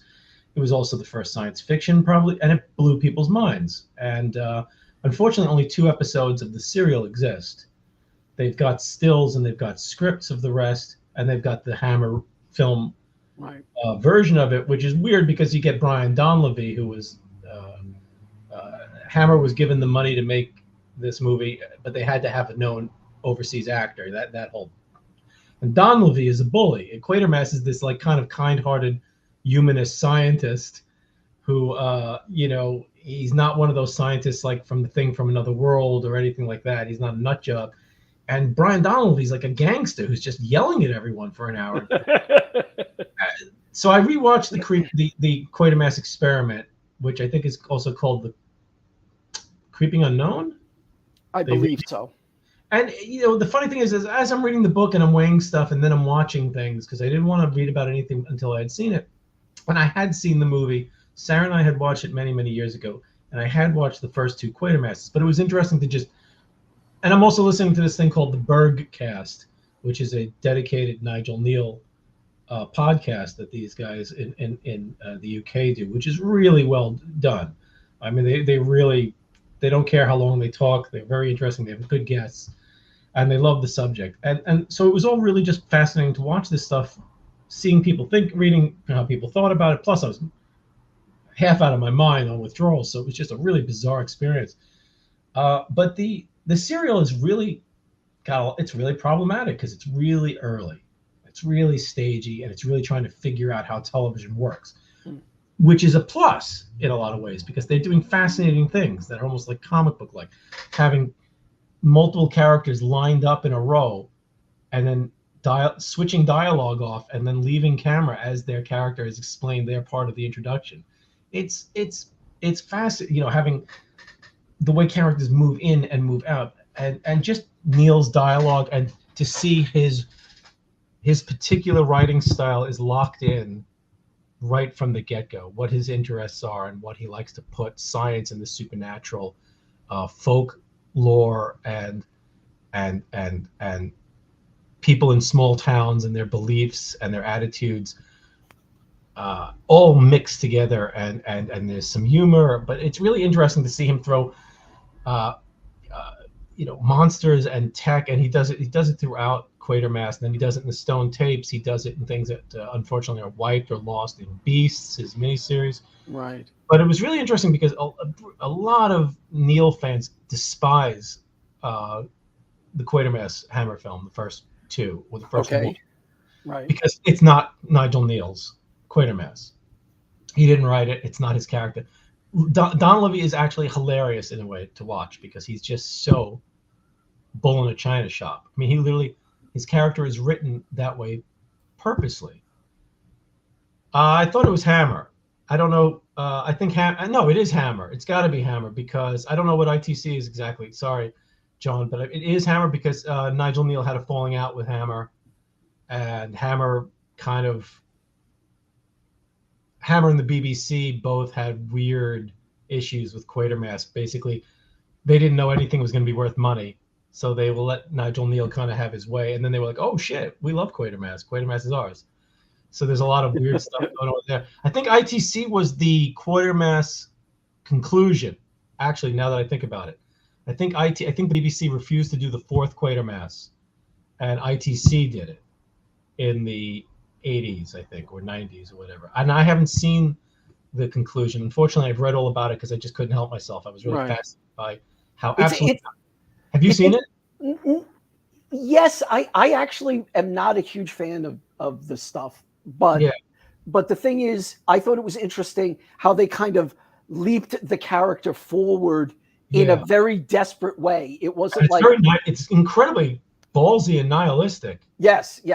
To basically have society collapsing and your main character collapsing. It's very British. Yeah. It feels almost like a British superhero comic where they're rethinking and revisiting. And it's very sad. I mean, there's a lot of sadness in a lot of his work too. Yeah, I mean, he's some of the problems that I know people have with the Quatermass conclusion is that the production really kind of blew certain things. The countercultural characters are hippies rather than punks. Mm-hmm. And Nigel Neal himself was getting very cranky about the counterculture, and it comes out in that. And there were production problems and budget problems and blah blah blah blah blah. But it's a fascinating storyline, and it works in the Quatermass quad in the set of series. But the funny thing is, I think I was watching Joe Dante introduce I was looking stuff up. So he actually does an interview with Joe Dante because it turns out Nigel Neal wrote a script for The Creature from the Black Lagoon, which famously for nerds, Joe Dante and John Landis were trying to get made in the 80s. I had no idea Nigel Neal was involved with that. It's an interesting choice because, again, it's a horror movie with a horror creature, but there's a kind of like folkloric back, it is a prehistoric monster rather than something built or bitten, if you know what I'm saying. It's a throwback. There's science involved. It kind of does make sense as a Nigel Neal thing. But anyway, long story short, I think that the Quatermass experiment, Creeping Unknown, the BBC film, the Hammer film, is actually really good. Mm. It's done by, I think it's Val Guest. It's smart. It's broken down. It's not Quatermass exactly, but it actually solves some storytelling, some just logistical storytelling problems in the film. And I think a lot of people go out of their way to bash it because Brian Donlevy is a mess. He's a hot mess. He's a washed up character actor from America who basically plays an American bully, right? Taking the place of their beloved TV character. Yeah. But if you can watch it coldly, it's entertaining as hell. Mm. It has a lot of backward glances towards Universal horror movies. There's scenes that are very Frankenstein-like. Right. There's some very, very smart, creepy, cool, funny. I mean, it's a good movie. And Don, it's interesting that Americans seem to be fond of it, even Nigel Neal fans, whereas the British basically want to burn it. I can't find the second one to watch for free, which is also Donlevy, but was written by Nigel Neal. And I can't find Quatermass in the Pit, which I remember really liking, which is just a fascinating way. I mean, Quatermass in the Pit is probably the earliest Nigel Neal thing that just locks in what people love about him, in that it's a science fiction movie, but it's also a horror movie, and there's folk horror mixed thoroughly into it. And I've been, you and I have been on a bit of a folk horror kick off and on. And Neal is just a fascinating central character for folk horror. And he's possibly alone because his ghost stories almost always seem to involve modernism and technology. And it turns out he doesn't talk about his influences a lot, but he really is into M.R. James. He writes an introduction to an M.R. James volume. And he seems to go by what M.R. James writes about how a ghost story should work. Modern settings or known settings, except he does have some tricky older stuff with something called The Road. But it's definitely of his. The Road is actually kind of like a reversal of his films. It's been lost. People have been trying to remake it, Australian remake was made of it, and Mark Gatiss has been trying to remake it. But it actually takes place in ye olden times, but it is about modern technology, weirdly enough. Huh. And like the Stone Tapes and what Quartermaster in the Pit is he basically explains our horrors and our folklore through technology and science fiction. And he's not even really trying to do that. It's just obviously something that fascinates him because he goes back to it multiple times. Is there anything that you know of, Evan, like this before the Stone Tapes that really tries to, I guess, put some scientific reality to something? Here's what the Stone Tapes reminded me of, and probably you as well. Legend of Hell House. Of course. And when was Legend of Hell House? When was Hell House written? Because that I don't know. Oh, that I will look up because I have the internet. So Hell House, I am assuming predates the Stone Tapes, but I don't know. The other weird thing is that Nigel Neal is incredibly influential, but most of his stuff was on television and disappeared. It showed once. Some of it was wiped, like The Road. Some of it was almost suppressed. His 1984 version, which is coming back out. Oh, right, sure. Fucking Donald Pleasance and Peter Cushing. I had no idea this existed. I can't wait to see this. 71, Hell House. Wow, it's in Stone Tape like 71? I don't know. I'll have to look that up. I enjoy. Have you read the novel Hell House?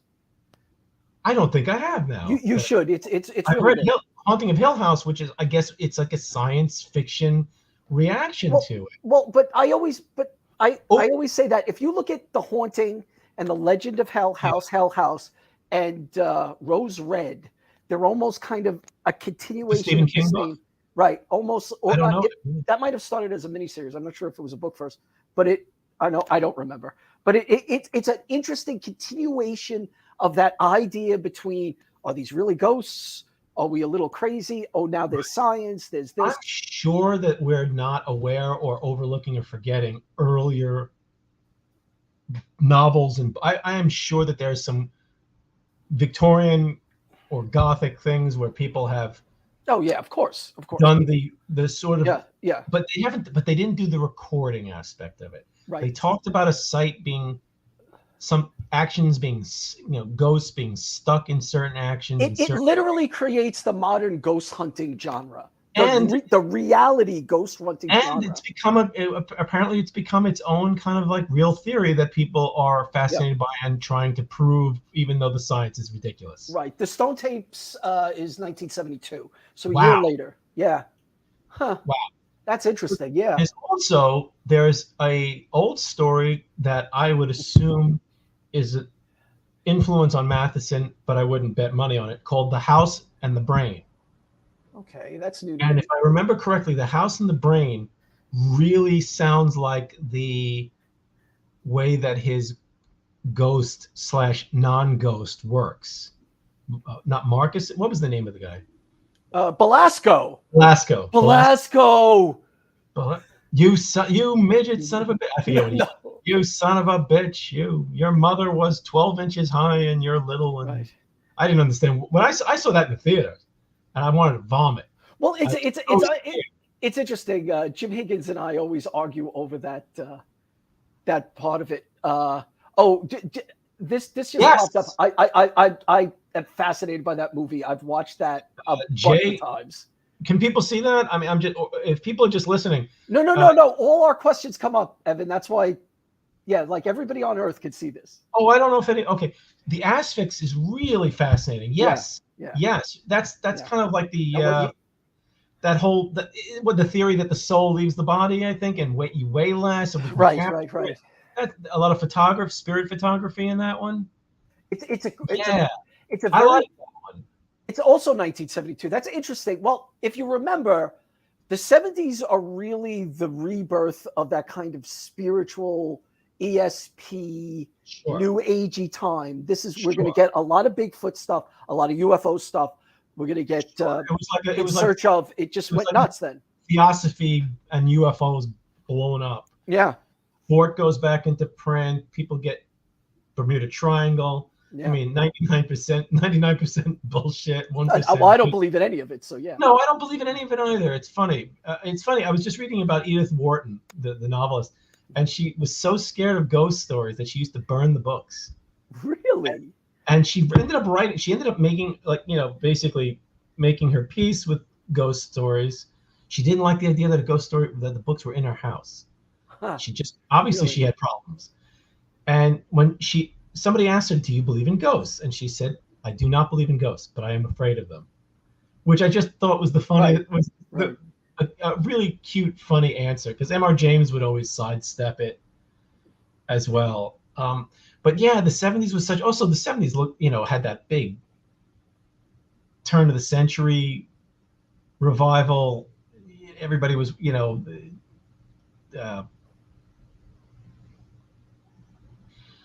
talking about that first spiritual that the Fox sisters. Well, everything. The Art Deco movement was Yeah. back, and everybody, people were wearing hats and stained glass, and Right. There was, oh God, Yeah. Edgar Casey. Edgar Casey, he's somebody who, when I first read about him, boy, did I want to punch him in the mouth. He was so fucking annoying. Just fucking mouth. But The House in the Brain, if I'm remembering it correctly, has a real Belasco thing in it, where there's basically somebody is in the house and they have an influence over the house, even though they're dead.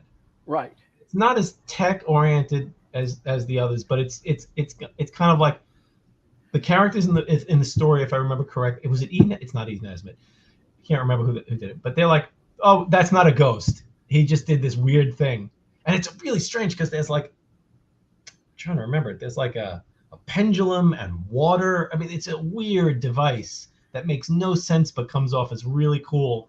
That allows the intelligence to live on, but they don't want to call it a ghost. They dismiss it as a ghost, if I remember correctly. So that's an interesting theory. Wow. Yeah, I never thought of that. It might be of hard times to deal with. Interesting. Huh. Which makes me think of Death Dream. Oh, what a good movie. I love Death Dream. That's a great slow burn. I gotta watch that again. Yeah. What's the other? It has like 3 titles. Death Dream. Yeah, it's oh God. It's it's basically the monkey's paw. Right. With a Vietnam soldier who's right. It's the great. It's what's his face. I forget his name all the time, even though I really like Bob Clark. Bob Clark. It's Bob Clark, and is that Care Delay? No, I don't think it is. No, Care Delay is Black Christmas. Black Christmas, which I did not like. Boy, I know. I really can't believe I didn't like Black Christmas. That's okay. I think it has a lot of issues, Black Christmas, but I think there's a lot to watch in it. I don't hate it, but it's definitely not something that I think is. It's not. The acting is really good. The characters aren't good, but it's. I actually just think it's not a well done film. I think it's got the red herrings are just neon red. Care Delay's character is absolutely useless and does not work in any way, shape, or form. The character you remember is Margot Kidder, but she's not really the main. But she's not the main character. Well, no, I think it's what's her name. Not Andrew Martin. No, Juliet. I can't remember her. Hussey. Hussey, yeah. I'm glad there's a few people on the internet now watching how we're old men and can't remember a goddamn thing. Yeah, it's true. Well, Olivia Hussey was never better than in Ice Cream Man. I've never gotten through that. What a piece of shit. Bizarre piece of shit, though. Death Dream is also known as Dead of Night. Dead of Night, that's right, which is a weird title to give a horror movie. It's like calling something The Exorcist. Right. And it's about, the Ice Cream Man. Right. It's like, don't call anything Dead of Night. I have to rewatch Dead of Night. Dead of Night, I think I rewatched parts of that not that long ago, and it really is good. I forget who the stories are. Yeah. The Room for One More story. I don't know if all 4 of them are based on stories, but I know that the one with the bus, which gets used to death, it's the Twilight Zone uses it. The Room for One More dream. Yeah. Don't get on the elevator. Don't get on the bus. Don't get on the plane. Don't pay the ferryman. Don't even think same price. Don't even think it twice. What the fuck? Same price. You're supposed to haggle with the ferryman. Handel. If the ferryman's Jewish, I'm going to handle with him. Wait, I guess I'll haggle with him too. Oh, I don't think I saw the. I have to look. I'll be honest with you. A lot of people have been talking about how the Psycho, sequels and prequels are really interesting and worth watching. I never got into them as a kid, but I haven't watched them since they first came out. And I really should rewatch them. Seen the second one, and at the time enjoying it, and then walking out and going, that was a really commercially well done film with some surprises that didn't need to exist. It's really interesting seeing the characters in color, and it was don't even think same price. It's the same price. Sam's Price Club. Stevie knows. I saw Chris de Burgh open for Asia, and I think I heckled him, and that ruined his career. I think that actually took him out of the whole music industry. I don't doubt it. Chris de Burgh still pesters me. He wants me to pay him. I watched it. I watched a scene from it, and I watched it. Oh my god! It made me want to punch Edgar Casey even harder. Yeah, the new. It looks terrible. It is. It makes no sense. It is so stupid in its plot that it makes no sense. Essentially, the idea is a bunch of gentrifiers, right? Like hipster, yuppie, like gentrifying this neighborhood, right? Influence. They want to gentrify, which basically looks like an old west ghost town, made in Romania. It looks like it's made out of cardboard. It is terrible. I keep expecting Ernest Borgnine with a ram head to walk around the corner. I love poor Ernest Borgnine and all those putty faces, those melting putty faces. That makes it putty. That's the worst 30 minutes of horror film ever. It just doesn't stop. Let it stop. It's like it. Oh, thank you. Yeah, I wish I could do that voice. My God, I'd have a career. But it looks absolutely so. I mean, just hey, what if everybody hates gentrifiers? Right. That's they're called influencers. That's garbage. Well, that's the thing. Outlanders. How come Children of the Corn haven't met the Texas Chainsaw Massacre family? There's a high concept. Killing those kids and the kids killing them. That would be great. Eating them kids. What if they fight in a fair?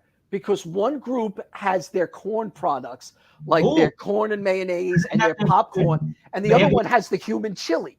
And then at the end, a guy brings his Farmer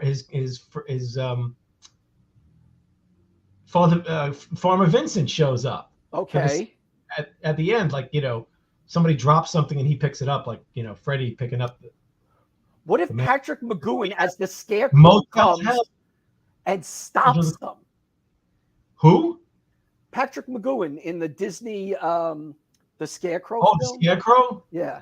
Dr. Sin? Whatever? Yeah. Dr. Sin? Oh, no, that's ridiculous. I know. Oh, that's ridiculous. I'm stupid. I'm sorry. And then what if but the other farmer, right?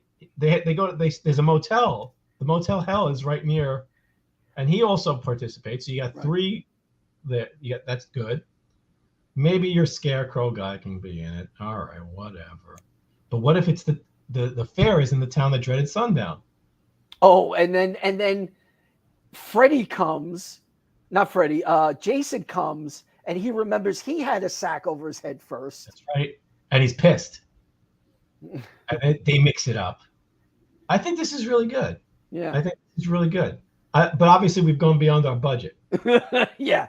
Well, we have to film it in Romania, and we only have to get the rights to about 20 films. And look, I have no problem with people filming overseas or anything. The issue is there seems to be, if you're going to make a Texas Chainsaw Massacre movie, do something fucking right. It's one thing. I would rather you green screen Texas in. You know what I mean? Just do something. It doesn't make sense to me. How can there not be a town in America? I guess I'm answering my own question because America is so fucked up, right? Yeah. In so many ways.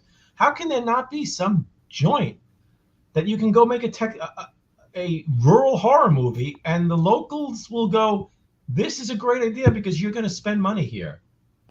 Open arms, whatever. Buy a fucking town and make movies there for the right. Buy a ranch like they used to have. In California, people would own ranches and places that they'd let everyone film at constantly. Yeah, it's just amazing that you're gonna make a Texas Chainsaw Massacre that just looks like it's in a Eastern Europe IKEA or something. We've talked about it on the podcast. The problem is, modern horror, have these really nice cameras and people could set up, it doesn't cost a lot. So a lot of people can try stuff. And most of the stuff is just so pedestrian and dull. One of the biggest problems was film stock. Yeah. You had to shoot on ends. Yeah, well, we talked about that back in the day when Frank and I were going to try to make Dormicide. Yeah. We were like, are we going to have to film this? Because that was the thing. One of the biggest, we actually made a real budget. And actually having film stock was ridiculous, you know?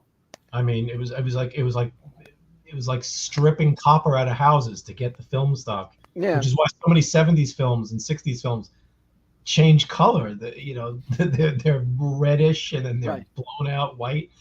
I mean, it's so easy to make a film right now, and you'd think that they'd go, well, look, we don't have a lot of money and we don't want it to look like shit.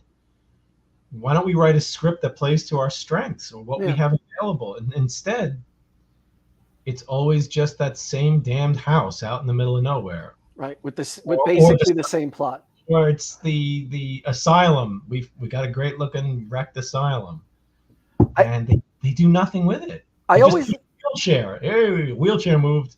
I always remember back when we were watching the kick flicks and going, watching them at my place every week. One of the things you said is you loved seeing them because every week, people who don't watch martial arts films think they're basically the same. But when you get into any hobby, you learn the nooks and crannies of them. All metal bands sound alike, except that they don't. Right. And then, with kung fu movies, there's always something different. All folk music does sound alike, though. Sorry. But each one knew its tropes and tried to subvert them a little bit. With horror films, the horror films we liked did the same thing. You didn't know when you were going in what Tourist Trap was going to be or Phantasm. Tourist Trap makes no fucking sense. And Phantasm makes no fucking sense. Halloween makes no fucking sense, really. And I feel that what angers me about modern horror is they overcomplicate the plot. So it draws me out of it thinking, but wouldn't the cops come? Or wouldn't that happen? Or wouldn't that happen? Instead of just making... But what's funny is when they overcomplicate it, they just do what like Marvel and DC Comics and things like that do. They just create more questions. If you start a movie off with the police involved, then you know that the movie cannot end on a happy note. Because the police are not going to... It's like there was that movie, Demonic, if I remember. I watched Oculus and I hated it, and then I watched... And people love Oculus. And then I watched Demonic, and it's all these adjective or noun movies that same group makes. They think they're really, really clever. And they're clever unless you think about it for 3 seconds. If the mirror in Oculus is going to change your mind about things and you're getting bad feedback from your cameras, you can't stay. That's not science. Right. But could I play the devil's advocate for a second? Sure. I was actually thinking about this the other day. It came up when we were at a bar once. We were at Danino's, and a kid heard the group we were at talking, and we were talking about science fiction films, and he said his favorite science fiction film of all time was The Phantom Menace. And we were like, what are you talking about? You don't know nothing. And, we would tell him other movies. Wait, was this a little kid? He was a busboy. He was about 17, 18 years old, And the thing is, I realized that what makes him love that movie, what makes anybody love these movies who watch Oculus or whatever, is when they see it and how they see it. How could you, like, if I was thinking, I told this kid, you should watch movies like Silent Running. Silent Running, I love because I was a kid and I watched it in the middle of the night because I had nothing to do. But here's the thing also, you and I don't go around having that argument with people anymore. True. I would never like go, you don't know what you're talking about. I mean, you know, I would have laid into somebody like an asshole. No shit. No shit. If I was with you guys, you know what I mean? Yeah. You get no tip. Yeah. Here's your tip. Don't watch Phantom Menace. But we're much, you know what I mean? The thing is I don't care if you love Oculus, but if we're going to talk about it, I'm going to go, here's where it didn't work for me. And here's where it actually breaks down for me as successful, because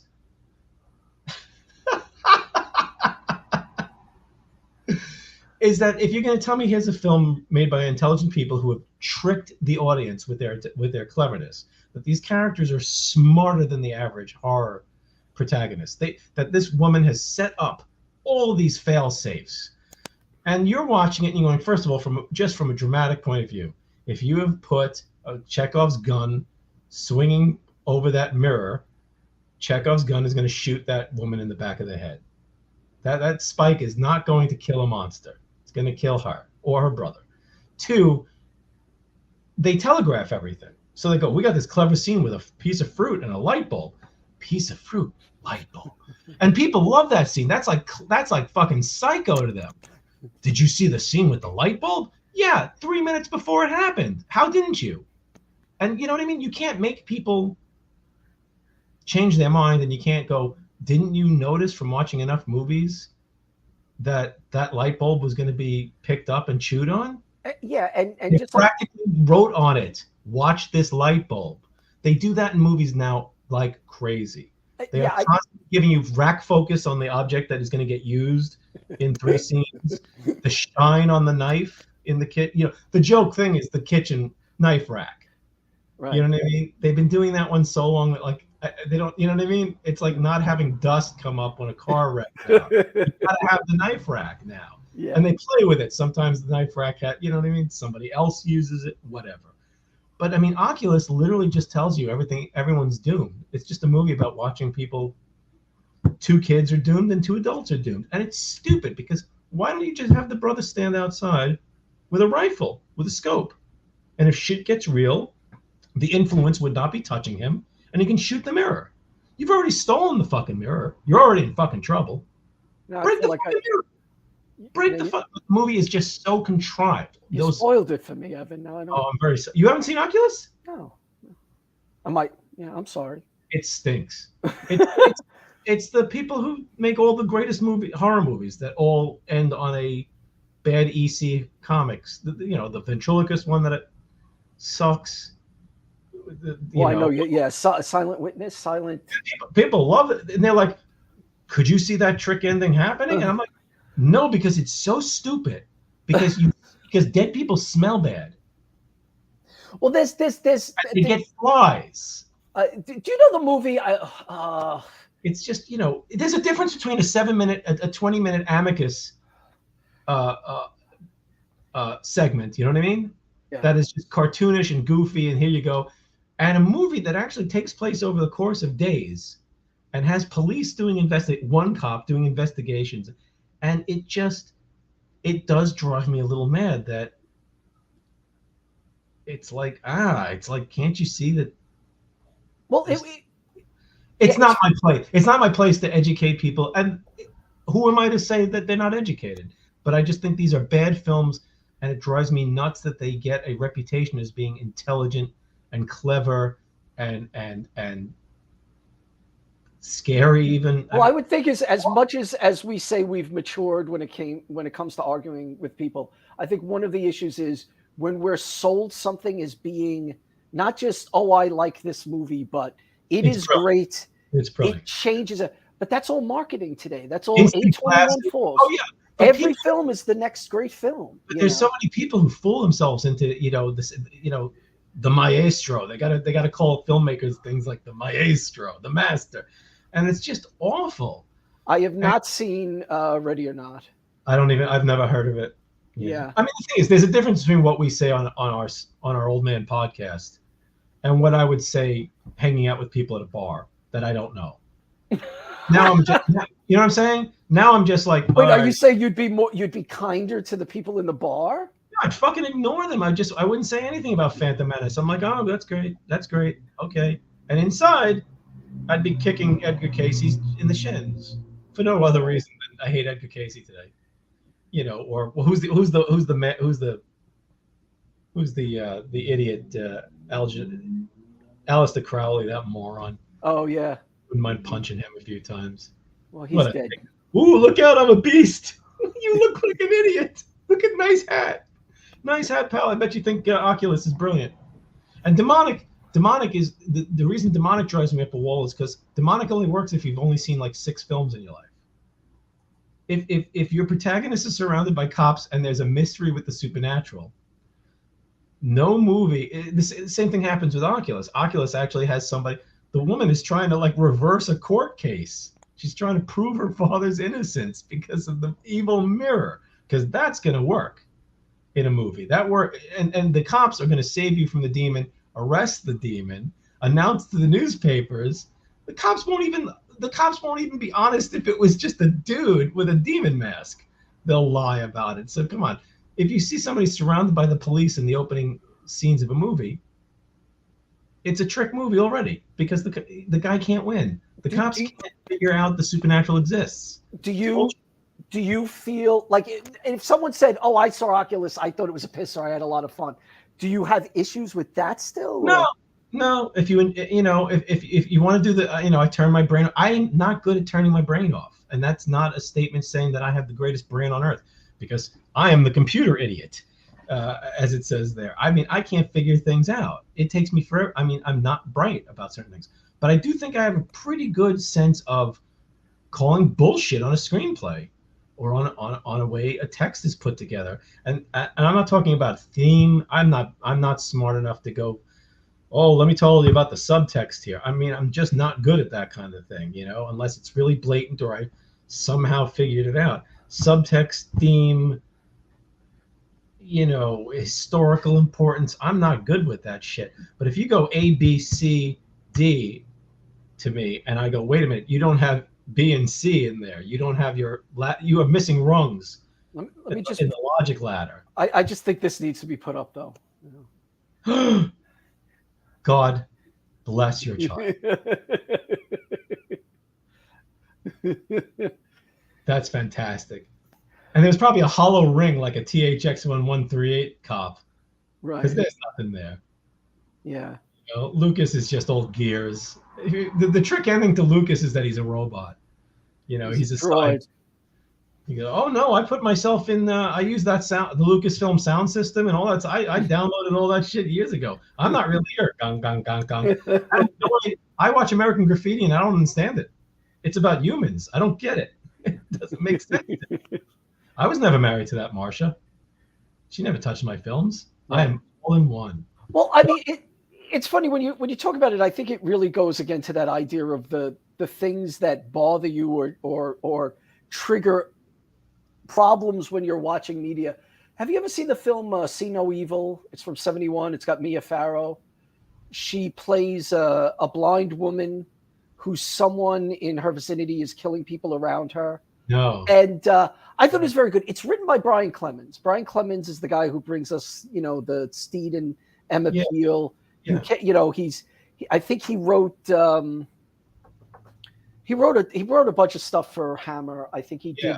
I mean, I'm not nailing it down. Kronos, I like Kronos. I know you don't. Yeah, I know.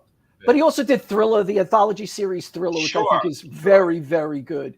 Yeah, I've got that on my queue on Tubi because I've seen a few of them, but I want to rewatch those. Yeah, it's really Stevie and I one summer about a decade ago went through the whole series. It's really amazing. But the thing about this film is, at some point, Mia Farrow is walking around a house where she's calling for people, but there are dead bodies there. And I suggested this to this guy I knew that he should watch it, and he hated it because as a child, he had lost his sight for a period of months or years.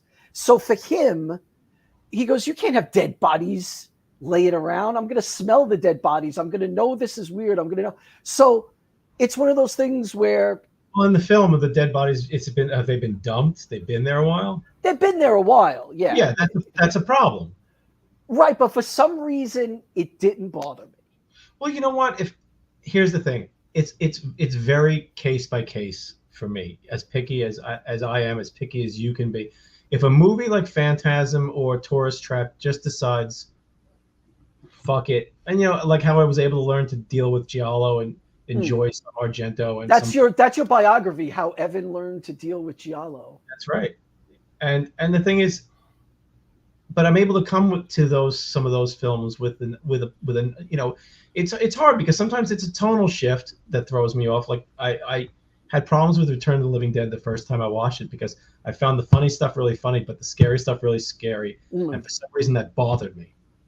The fact that this was a lot of humor, but these characters who I kind of liked, even though they were cartoonish, were doomed, really bothered me, and I was unable to kind of fit together send more cops with the way the cops were killed, which for me was horrifying. Right. Because seeing it, I mean, I was in my 20s, but it was a really weird scene in a crazy movie to see, authority figures, because I had a different view of authority figures, I think, back then, and movies had a different view, to just see them jumped and destroyed like that. Yeah. That they were useless. Freaked me out. The naked zombie scared the shit out of me because it was just too real. Yeah. That they decided to go for it. The Unita one that gets up and runs around when the gas gets out. The first one. Right. The corpse that they have in the Unita, whatever the fuck they call that place. I don't know. The corpse that was on ice. Right. Starts running. Reanimator did the same thing for me because I found the zombies really scary. The movie was nuts, but I found the zombies were just really there was a ferocity when they bust out and start killing. I mean, so I just found that a little hard to shift gears, and it made me uncomfortable. Yeah. But on a second watch of those movies, I was really in for them.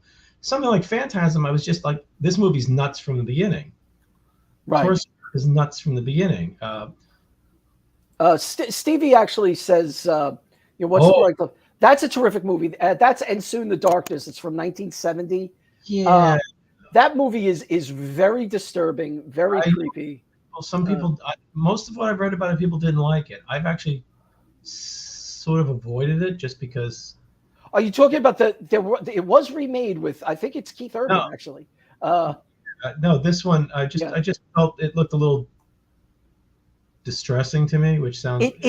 It is, but not in the ways that I think you think it is. Yeah. It's basically two girls are on a cycling trip through French countryside. One of them disappears, and then the other one looks for them, and it's got some pretty intense stuff. I really enjoyed it.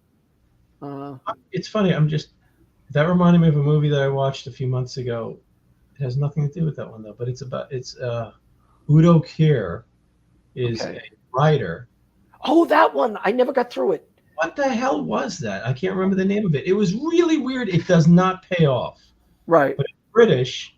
He hires a new secretary and some local rotten blokes who pull some stunts. And the secretary is not what she seems, which you kind of know from the beginning. And it kind of just unravels. Also, Udo Kier is, I think, looped, and it's a little distancing. Yeah, to be aware of that. I mean, I think part of the reason that I have problems with so many movies is that because I'm too aware. I wish sometimes that I could go back to when you just watched the movie and you went, yeah, that special effect was terrible, or I didn't like that villain, or the ending was boring, and that was about the extent. House on Straw Hill. Is that the name of it? I believe that's it. Yeah, it's a nice house too. The movie just has a ridiculous ending and just does not. It just doesn't gel. It's creepy and it's weird, but it just doesn't come together. Yeah. But it's funny that's what that made me think of for some oddball reason. So not to harp on the Nigel Neal, but I ended up finally watching The Woman in Black. Okay. And I liked it, but the biggest problem I had with it was, excuse me, as I was watching it, I think it's really well done. It's exactly what I want out of that kind of ghost story. Right. And it is, but as I was watching it, I realized I had heard a BBC adaptation of the novel. Okay. So I realized, oh shit, why is this seeming so familiar to me? And then I realized what happened, which meant I realized where it was going the whole time. But because it was so well written and well directed, well acted, well put together, um, it I was able to just kind of enjoy how it was unraveling. Right. The ending has changed, but it's essentially it's you're still getting the same story, the same ending. Yeah. But the novelist famously had real problems with she did not like the adaptation. She wanted her own writer who did the theatrical version, which apparently is still running 30 years later. It's the longest running play in England or something like that, or in the UK. But she didn't like what was, but I thought it was terrific. Yeah. And the BBC radio adaptation of it is actually really, really good too. The BBC radio play was really good and is faithful to the ending of the. Okay. But it's real. I really, really enjoyed it. I know it's famous. I almost watched the remake with the Daniel Harry Potter guy, but it was late in the day and I could tell that it was going to annoy me a little bit because I could just see from the trailer that they were going, you know what I mean? They had to jump scare it up and that's just, I'll watch it. People can do whatever they want to do. It's not, I don't own anything. It's not, I don't, I have no say in the comics, the books, unless I made them. I have no say as a viewer. I have an opinion, but I do not think anybody should have, they should have done. I mean, I have the fan opinion, but I don't push it. That was their choices. I'm taking the movie as it was made. The Daniel Radcliffe one looks just to me like CGI ghosts are going to be showing up way too much. Right. It's the Haunting remake. The CGI staircase. A movie that does not call for a budget. It really doesn't. No. It's the same way that it made me think the way that the Hudsucker Proxy completely misses the point of Screwball. I like the Hudsucker Proxy. I hate it. I hate it. And I think Brian hated it. Part of why I hated it was I wanted to love it. Yeah. I liked so many things about it, but that's a movie that's a movie that just broke. Do you think What's Up Doc works as a Screwball? I haven't seen it. You've never seen it. Really? I haven't seen it. I don't really like Ryan O'Neal, and I don't like Barbra Streisand. I really don't like her. And Peter Bogdanovich. Well, I don't like him, but really, to be honest, he's not in the movie. I don't have, he's not a director where he's not Baz Luhrmann, if you know what I mean. Like, I'm not going to be soaking in Peter Bogdanovich the entire fucking movie going, look at me, I'm Peter Bogdanovich making a movie. Some directors do that. You're just painfully aware of the authorial voice and the intent being, and like we are watching, Brian De Palma's movie. Right. And I like a lot of his movies, but there's a point where I'm done as a fan of Brian De Palma. And the thing is, Hudsucker Proxy, besides being just overwrought and a shambles and paced badly, in my opinion, and I love Jennifer Jason Leigh, but I think she should have been sat on to bring back the Katharine Hepburn. I would have rather seen Bruce Campbell in the role that what's his face, Jacob's Ladder, pudgy dude did. There was some good acting in there. I hated the janitor character and what he represented and how he was portrayed. I thought the effects were beautiful, the shots were beautiful, but I thought that it was a terrible screwball, that just the wheels came off of it. And especially for me, once a big plot point is the hula hoop. And you're like, excuse me, why didn't they use a fictional thing that there is no baggage or no history with? How can you watch this and dramatically be involved when you know the hula hoop is going to be a huge hit? It's not even played for as a joke. I mean, they actually are like, this hula hoop is not going to happen. Oh my God, he's so stupid. And there's no it's just, why did you pick something the audience knows was successful? It's just weird. So you're not a fan. So yeah, I was not a fan, and I forget but The Haunting and this remake of The Woman in Black, those do not need to be giant budgeted films. Right. They need to be art directed and just well shot and acted and scripted. Yeah, it turns out that kind of ML James stuff has just never worked for me. That kind of ye old ghosty story stuff. It's also, it's not. It doesn't really lend itself to filmmaking as well as a lot of things. These are short stories, and they involve a lot of ooh, don't touch that. You know what I mean? I'm putting that back. They're not. I mean, Curse the Demon is a huge pulling apart of Casting the Runes, right? And it's super successful. And I love that movie. Isn't it ML James? Weren't there like a series of Christmas ghost shorts over the years that are done? You know, I've watched them. I think they work as short. But that's what they work as TV movies perfectly. They became. I mean, the radio and the TV Christmas tradition became this UK tradition that I just, for some reason, they all kind of look alike. They all, you know, there's dark houses and there's old men.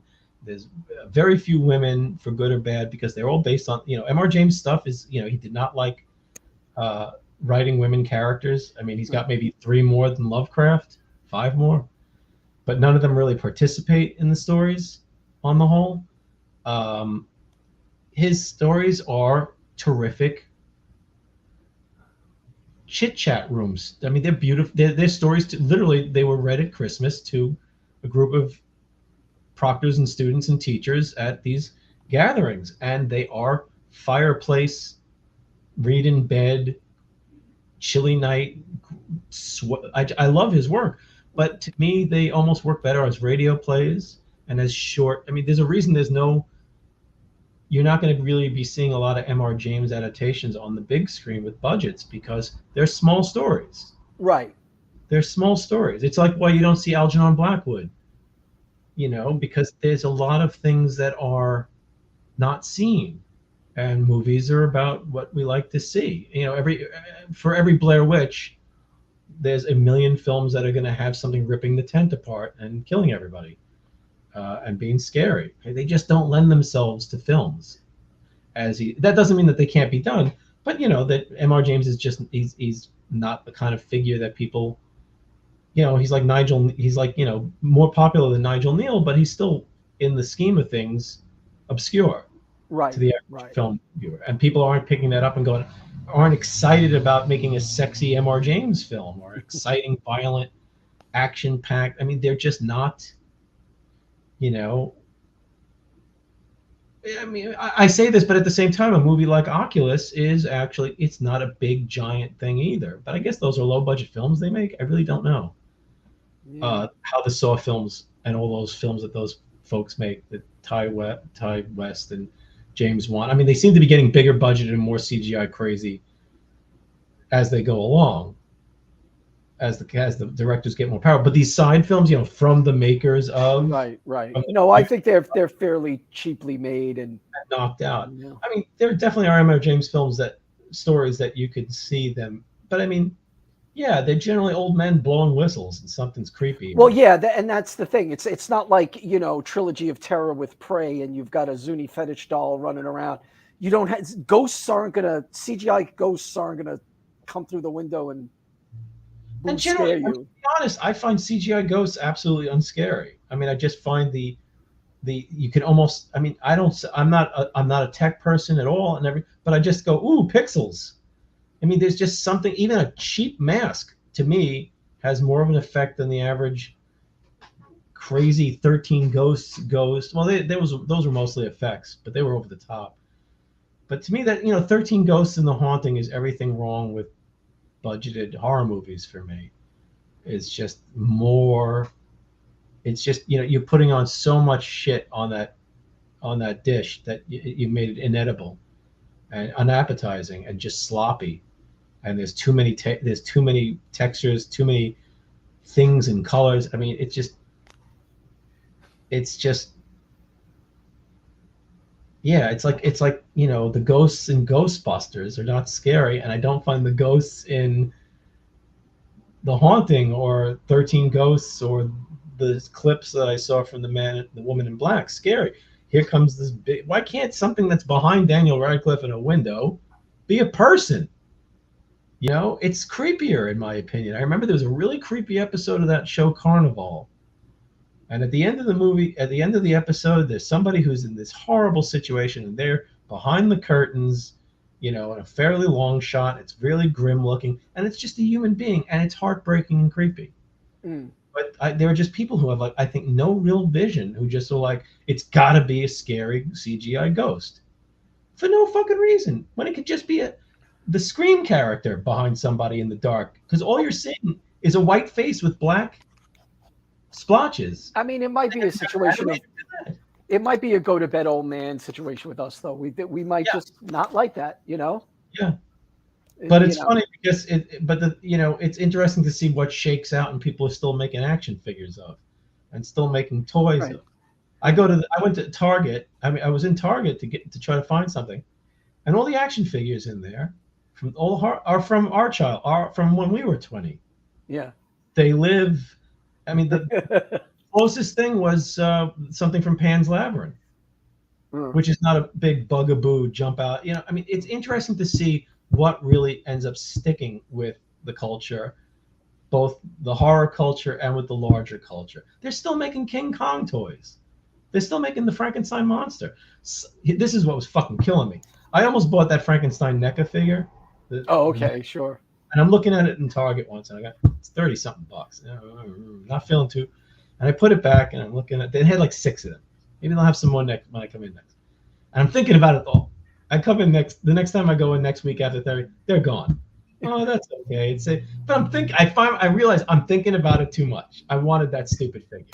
Right. I go in there this Monday, but I was feeling really sick, not well, and I'm looking at and I'm like freaking out because there's the Roddy Piper They Live figure came in, and I'm looking at that, and I'm looking at the Texas Chainsaw. They got Leatherface. They got the Halloween. They had restocked a ton of them. There's one Frankenstein monster, and I start feeling literally sick. Okay. So I have to use the restroom, which I hate. My anxiety, I don't know who can go just blithely into a public restroom and not, but I go in and it's the horror, Yeah, I couldn't care less. Yeah, it's the horror for me. There's a lot of anxiety issues there. So I did an Eltingville thing. I took the figure and I hid it behind a whole bunch of stuff because I was going to buy it. Cool. How old are you? 57. Well, I can't take merchandise into the thing, and I don't want to soil myself going online, especially since they only have 2 people working in Target now because right. Yeah. The self-checkout is 70. The self-checkout, like, people are eating each other at the end of it. Okay. And then you look around for someone. It's like it says it's in aisle 21. Where is anybody in here? I don't know. It's like fucking 28 days later. It really does feel like you could just, like Ash is going to show up shooting deadites in there. There's nobody around. Nothing makes sense. And yet nobody wants to work, right? But jobs are all great. The economy's fantastic. But yeah, it's just awful. So I'm like, so I stick him behind there. I'm going to come back from somebody fucking nailed him. I was like, of course. Yeah. So the world does not want me to have a stupid NECA Frankenstein. That's probably a good thing. I don't know, but the Woman in Black was good ghost story. What else did I'm trying to say? So I watched on the faux horror end, I watched Leptirica. Unfortunately, a very bad print. Which one is Leptirica? The she butterfly. It was made in Yugoslavia, when Yugoslavia was still a thing, but Yugoslavia went out of business. Oh, so it's like one of those crazy folk things that is just disturbing and fucked up. It's a Serbian film, but not a Serbian film. I had to say, so I watched the Serbian film last night, and somebody typed, what? I went, no. It's from 1973. It's a TV movie. It's the first horror movie made there, apparently. Wow. And if you like folk horror, you should see it.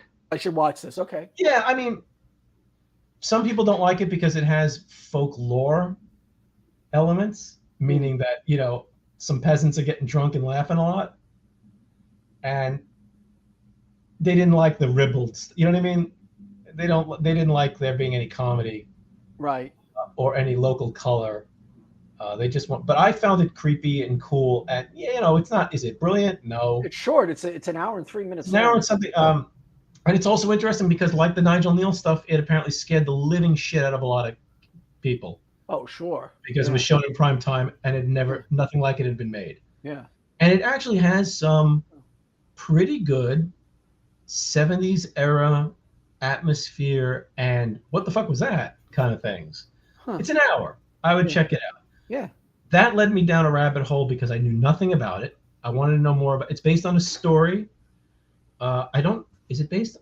No, it's not based on a Gogol story. I can't. I'm trying to remember, but the print on YouTube is not good. But it's been on. It might have been. It might be on Shudder Okay. because it's part of the Severin Films folk horror box set Right. Right. that I did not know existed until I went looking for this film, and I spent 2 hours reading about that box set. Yeah. I'm coming to it. What? It came out a year ago, which shows you how hip I am. Yeah.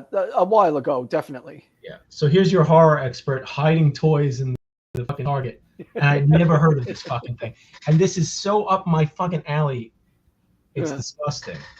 And of course, I'm sitting there going, "Oh my god, this is just like it's got Eyes of Fire." I was thinking it's got a cleaned up Eyes of Fire. Yeah. Which I would want, if nothing else. And it's got the extended version, the original version of Eyes of Fire, which is like another half hour. Yeah, I have to watch that. I tried and I wasn't in the mood to watch it. I thought you liked it. I thought you saw Eyes of Fire. No, I have not. I did the David Niven one. No, I did not. Oh, that I like that one. No, Eyes of Fire is the American film. It's pure folklore. I thought you saw it. It's maybe I did. I'm confusing things. I have to look it up. I vaguely remember you saying that you liked it. I saw it on YouTube with a terrible. Apparently, there's been no good release of it until now. But this, folks, if you have money and like folk horror and stuff, this Severin Films thing. Now, you had told me about the documentary. I did not. I did not watch this film. I'm sorry. I didn't. So I don't think. Did the I? Severin Films box set is called All the Haunts Be Ours. Yeah. It's headlined by the Woodlands Dark and Days Bewitched documentary, which Paul talked about. It's amazing. Which unfortunately was only on Shudder as far as what I had access to. I still have not seen it. Everyone loves it. It really, when you watch a documentary about stuff you know a little about, but not everything, and you go, I wonder if they're going to mention this, or they better mention this. And they do. Like a dick, and they do. They do. If you can bring up the box set or something, because I mean, it's the box set has Dark Waters, the Russian, English, Italian directed movie, which I really, really, really like, which is Lovecraftian and Giallo-like and slasher-like and has issues, but I think it's fantastic. The guy never made another film. They interview almost everybody involved that they can get. It's got an Italian film called Demonia, which apparently is the debut of this film. People have been trying to get it for I'm not aware of it. I'm not going to claim expertise on it. But the Italian movie Demonia is restored and made available and is a big catch, apparently. Eyes of Fire, which is this very, very strange, wild, surreal, I think it's excellent, 80s folk horror.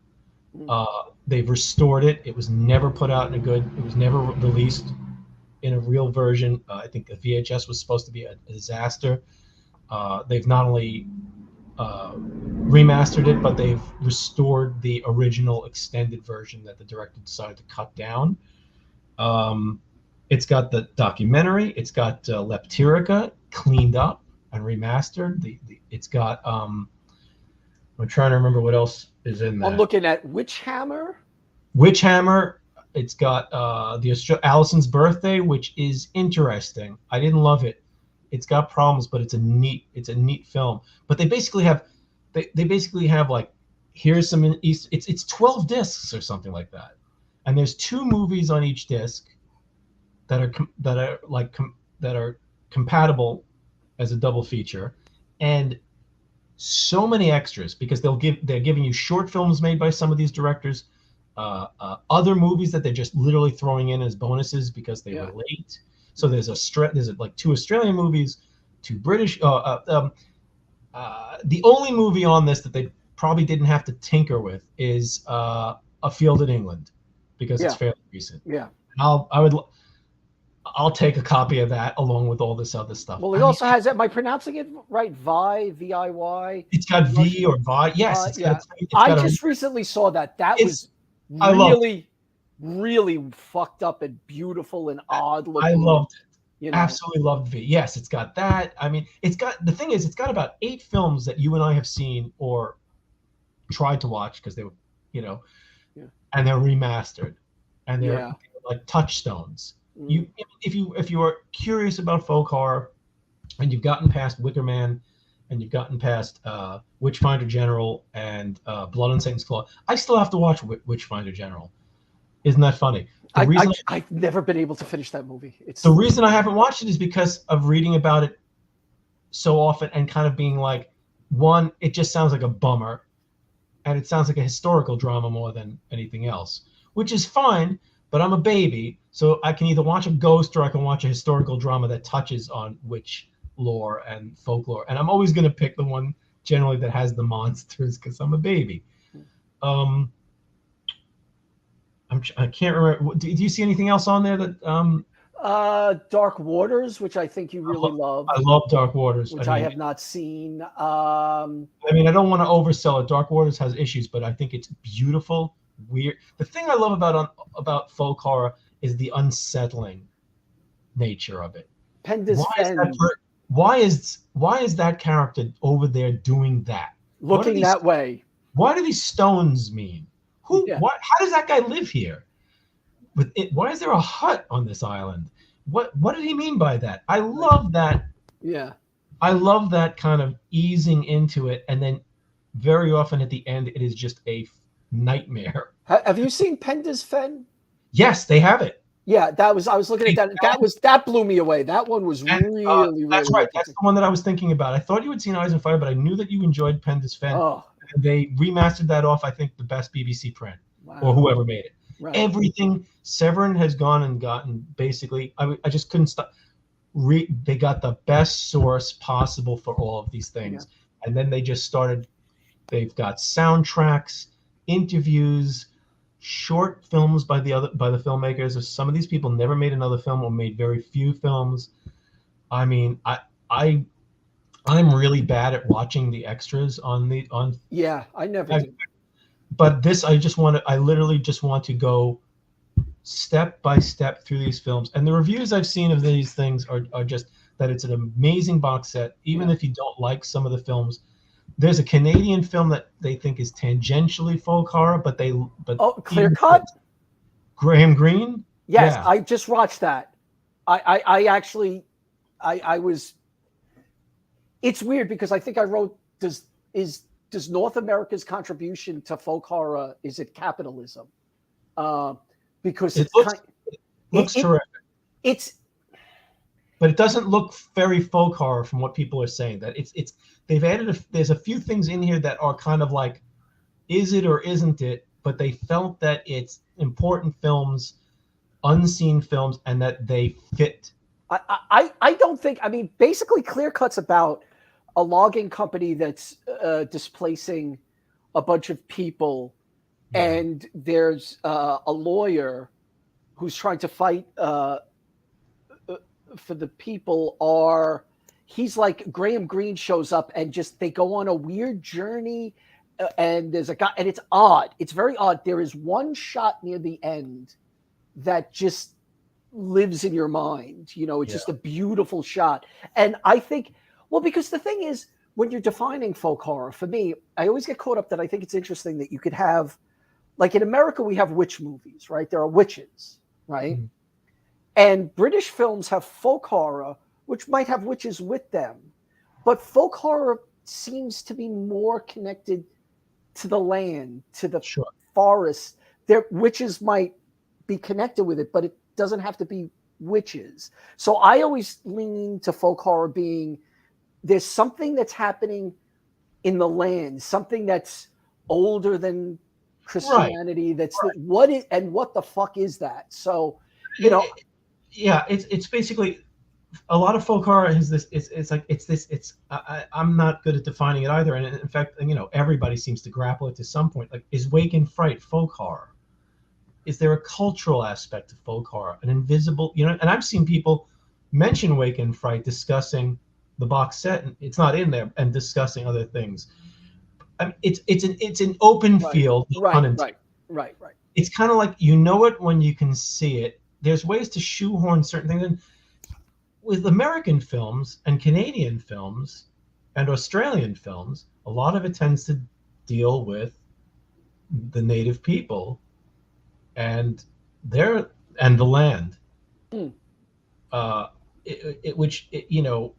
don't necessarily get witches, but you get mysticism, you get spellcraft. You just don't necessarily get, a hag or a cabal. It's interesting. There's the Nigel Neal.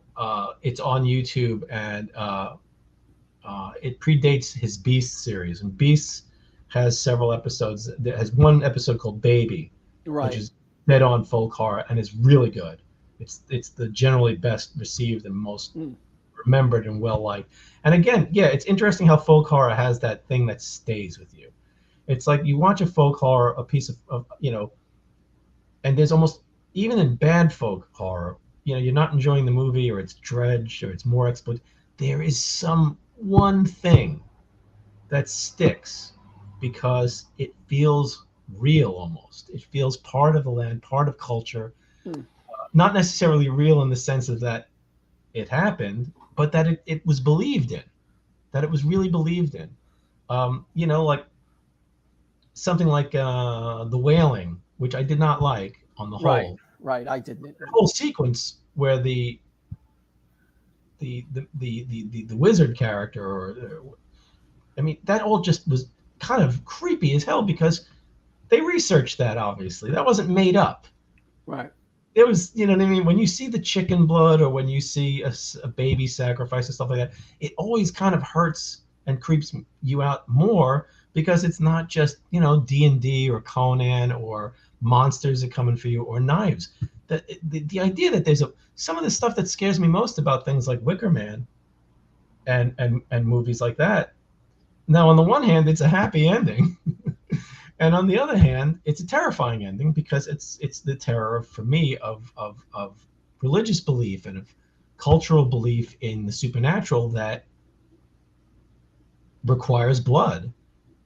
Children of the Corn, things like that. I am terrified by harvesting rites and those belief systems and things like that, because I just find it like the lottery or something like that. So what about those like those 70s movies like Harvest House and stuff? Yeah, I don't know. That?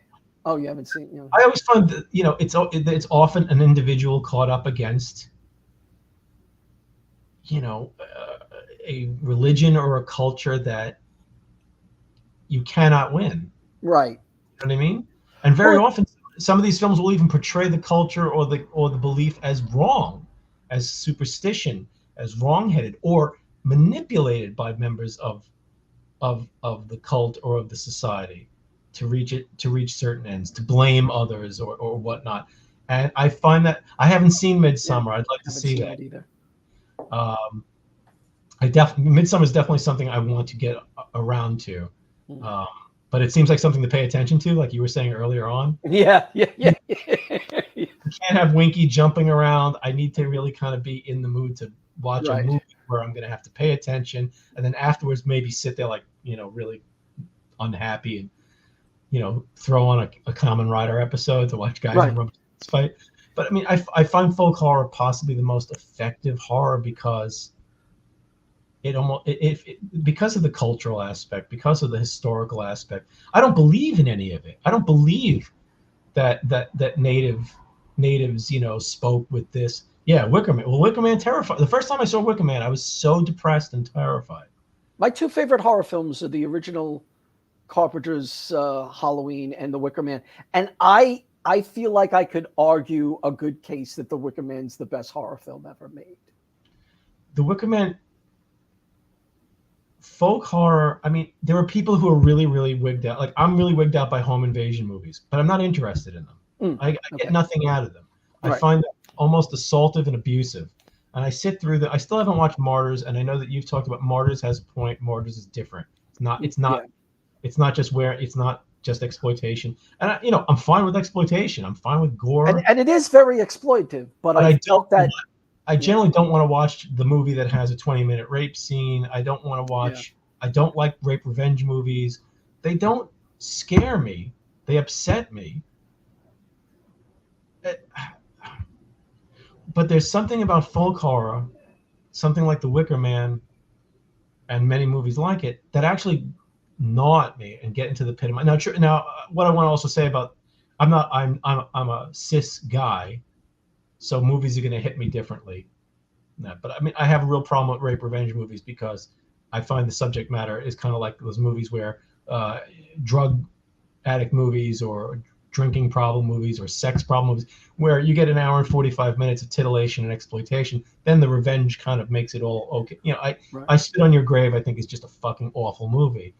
I don't know what the sequels are like. I'm sure that the characters have more agency to some degree, but I can't watch. I don't like regular revenge movies. I don't like Death Wish unless it's got a bazooka in it because it's so stupid. I mean, I just don't like vigilante movies that are like that, I guess, and I especially don't like it when a lot of it has to do with rape. It's something I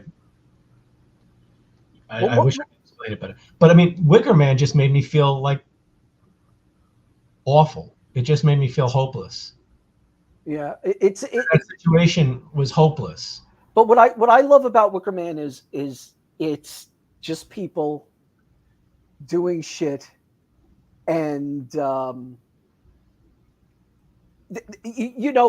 like the fact that it hints. Well, maybe some of the people believe it, and maybe some of the people just do it because it's what they're used to doing. It's like maybe Christopher Lee's performance is so good. Oh, and that's why when you watch, is he running this? You know what I mean? Is he the boss of this mill town, and this is just a laugh? Is he just corralling these children, or does he believe it? Yeah, I just recently rewatched The Wicker Man, and the version I watched is a fan edit that has a lot of extra scenes that have never been put together in this certain way. And there is a problem where these uncut versions of Wicker Man introduce him earlier. So in the theatrical cut of The Wicker Man, Lord Summerisle is introduced. He's in the chair and he kind of turns around, and it's a very cinematic, interesting entrance. He's seen earlier in a kilt and singing as a young boy is going to be deflowered by. Is that the actual version? Or is that the fan version? That's a cut version. Those scenes were cut from the movie, and they've been replaced in different. Like there's a version that has Edward Woodward's character in church in the beginning, and I think he's singing. I feel like I've seen that. Yeah, and then there's driving. There's scenes with him with a partner. I don't think they work as well. I think that plane landing in the water and him coming out, and it's pretty perfect, that movie, in my opinion. Have you ever seen the movie that Christopher Lee made, which is kind of like The Wicker Man, superficially? His production company made. I've mentioned it before. I don't know if it's called Nothing But There's Nothing Out There or Nothing But the Night. Peter Cushing has a small role in it, but yeah, it's a police investigation of missing children on an island where things are weird. It's not very good, but it falls under folk horror. And has a couple of interesting scenes, but it would be interesting to see just as a counterpoint to Wicker Man, considering he's involved. I mean, the thing about Wicker Man is that seeing it again and older, I find it less distressing because there are times where I look at it and I just go like, the movie's, it's like, shut up, old man, go fuck yourself, go home, You were given so many fucking chances, and fuck your God, and fuck you. And the ending is still one of the most harrowing endings. Oh yeah. And he's amazing in it, and everyone's amazing in it. And there is the juxtaposition of this screaming man and the people singing, this is just it is just, it's like,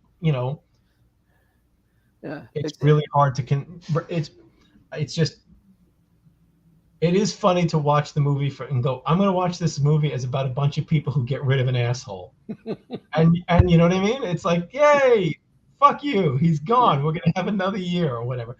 And he didn't learn. And he just, because I don't believe in what he's doing either. Right. Well, it's when he says, next year, if these fail, there will be no sacrifice that we'll do except for to do Christopher Lee. Lord Summerisle will probably be the next person burnt alive. I think that I'm just the superstition. Superstition terrifies me. Yeah. Blind. This is what we have to do. This is how, the lottery. Those kinds of stories have always upset me. I just watched a really interesting short film of the lottery that I thought was interestingly done. Is it live action? Is it? It's live action. It looks like it might have been a PBS special. It's one of those kind of, It would be also interesting to watch The Wicker Man and then watch The Appointment, which is which is a super strange film, which I liked. Yeah, I liked it too. It was weird though. I would say that it's a folk horror film, considering the woodland stuff and the weird prescience and forests. It's hard to, I don't know. Well, when you talk, the interesting thing is doing something for reasons. Well, we were talking before about ghost films and things like Legend of Hell House. Legend of Hell House puts all the ghost stuff and the psychic abilities with a scientifically testable facet to it. So are they still ghosts and supernatural? I mean, in the book, he uses the word supernormal. These aren't supernatural events. They're supernormal. They're normal events. We just don't see them a lot. So when you get into folk horror, when it turns into not being anything, but just there is nothing, or it's fake, or it's technology. I don't know where I'm going with this. I guess it's those blending and melding of genres. It's very hard to lock down a genre. Yeah, it is, especially when you blur it, like with the Stone Tapes or something like that, where it feels Candyman. Well, this is interesting because that gets into the idea that urban legends, because we were weren't we talking about this on a chat with a bunch of people, that I was thinking, what is the idea, what is the urban equivalent of folk horror, where it's horror that can only exist in a city or city-like places. So you get, and there's the Carl Edward Wagner story. The kudzu, the creature. It's a great story. Where summer ends. And and summer ends. Oh yeah, that's great. And there's some, like, I think there's there's a couple of other ones where it's like, no, this has to happen. Like Chud has to happen in New York. Right. That movie can't happen. So that's the Fritz Leiber story, Smoke Ghost, is an interesting urban take on a guy on the train keeps seeing this thing that I think he first mistakes it for dirty laundry on a line. And it's I mean, he also has those interesting, like Our Lady of Darkness is a real interesting urban take on witchcraft, and I've never seen Attack the Block. Yeah, that would definitely work as something that, it's science fiction elements. Obviously, I actually don't know anything about Attack the Block other than, something attacks the block. It's a bunch of young kids in kind of, I forget what they call the housing. Council houses? Maybe not as good, but there's an alien invasion. It's a very interesting design on the alien. The movie did not thrill me as much as people told me I would be, but it's interesting. What's Attack the Gas Station? Catch the Gas Station is one of my favorite Korean films. Is it an action movie or a horror? It is a comedy kind of, this is what's happening tonight movie. I mean, anything called Attack the something is, I'm like curious. That's the movie that started my obsession, where Friday nights when we were watching Kung Fu movies, Saturdays was Korean films, and Sunday was Japanese films. And there are a lot of really, really fun, interesting Spark the Lighter, Master Kim's, or the Three Master Kims. Three Iron is one of the weirdest films I've ever seen in my life.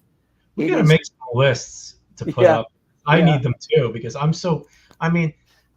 can talk about the movies I've seen, but there's so much stuff I don't know about because of my weird lizard brain or predilection or avoidance, because the more you know, the more you look at, and I don't get anything done, and my whole problem is focus.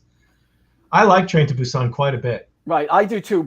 Evan, do you remember your line that I think is the perfect 10 pounds of zombies in a 5-pound bag when the windows bust? I just found Train to Busan absolutely fulfilling. It was like everything you wanted.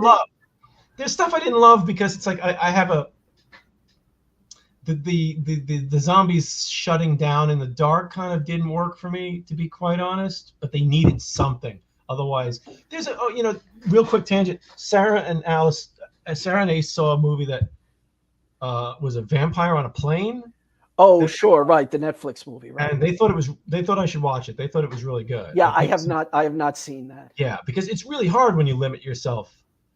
Because usually when a movie limits itself, like they don't do Horror Express, they don't do Train to Busan, they do Passenger 57. They get off the plane eventually because they don't know what the fuck to do anymore. Right. They're like, shit, we better get off this plane. We're done. We're out of. Right. But Train to Busan was just, and it also just had that winning. I don't know how else to put it. That current modern winning style of Korean filmmaking and acting that just works for me. Like the way that you like old Hollywood actors and this. Oh, okay, sure. Of like screwball kind. Here's Eric Blore. You get some extra from Franklin Pangborn as the guy behind the counter, and the guy who played the tough dude who wrapped his hands, and there was just so many good characters that I really did feel badly when they started picking them off, and that's when you know you've got a good film going in a large way. When you don't care about them hunting down the schmuck campers or the morons on the team that. Yes, it's the predator, the ghost hunters, or the 6 dumb kids who went to the asylum to find the door that appears once a year or whatever the hell, or the haunted bridge, the cursed bridge. If you care about the characters getting knocked off, the filmmakers are probably taking care of you in other ways too. Well, yeah, because the thing is, it's also it's a good linear. Yes, story. It's literally linear. Yeah, it accelerates at a pace. Like when you see a movie, you go, yes, that's the name of the movie, Blood Red Sky, I believe. Yes, the vampire in the plane movie. But Train to Busan, like, look, here's the thing: we're old school guys that love zombie movies, and if you're older, there was a period of time when you just didn't get zombie. There was fucking nothing zombie. You couldn't get zombies. To search for foreign stuff, you had to search in the 90s and even in the early 2000s. And then you end up watching Knights Templar stuff and falling asleep. And wishing you were dead. Yeah. Ooh, they're on horses. It looked cool. Go to sleep. That's part of what did I say? Because now they're on a boat. Fingerman watched what do you call it? City of the Walking Dead.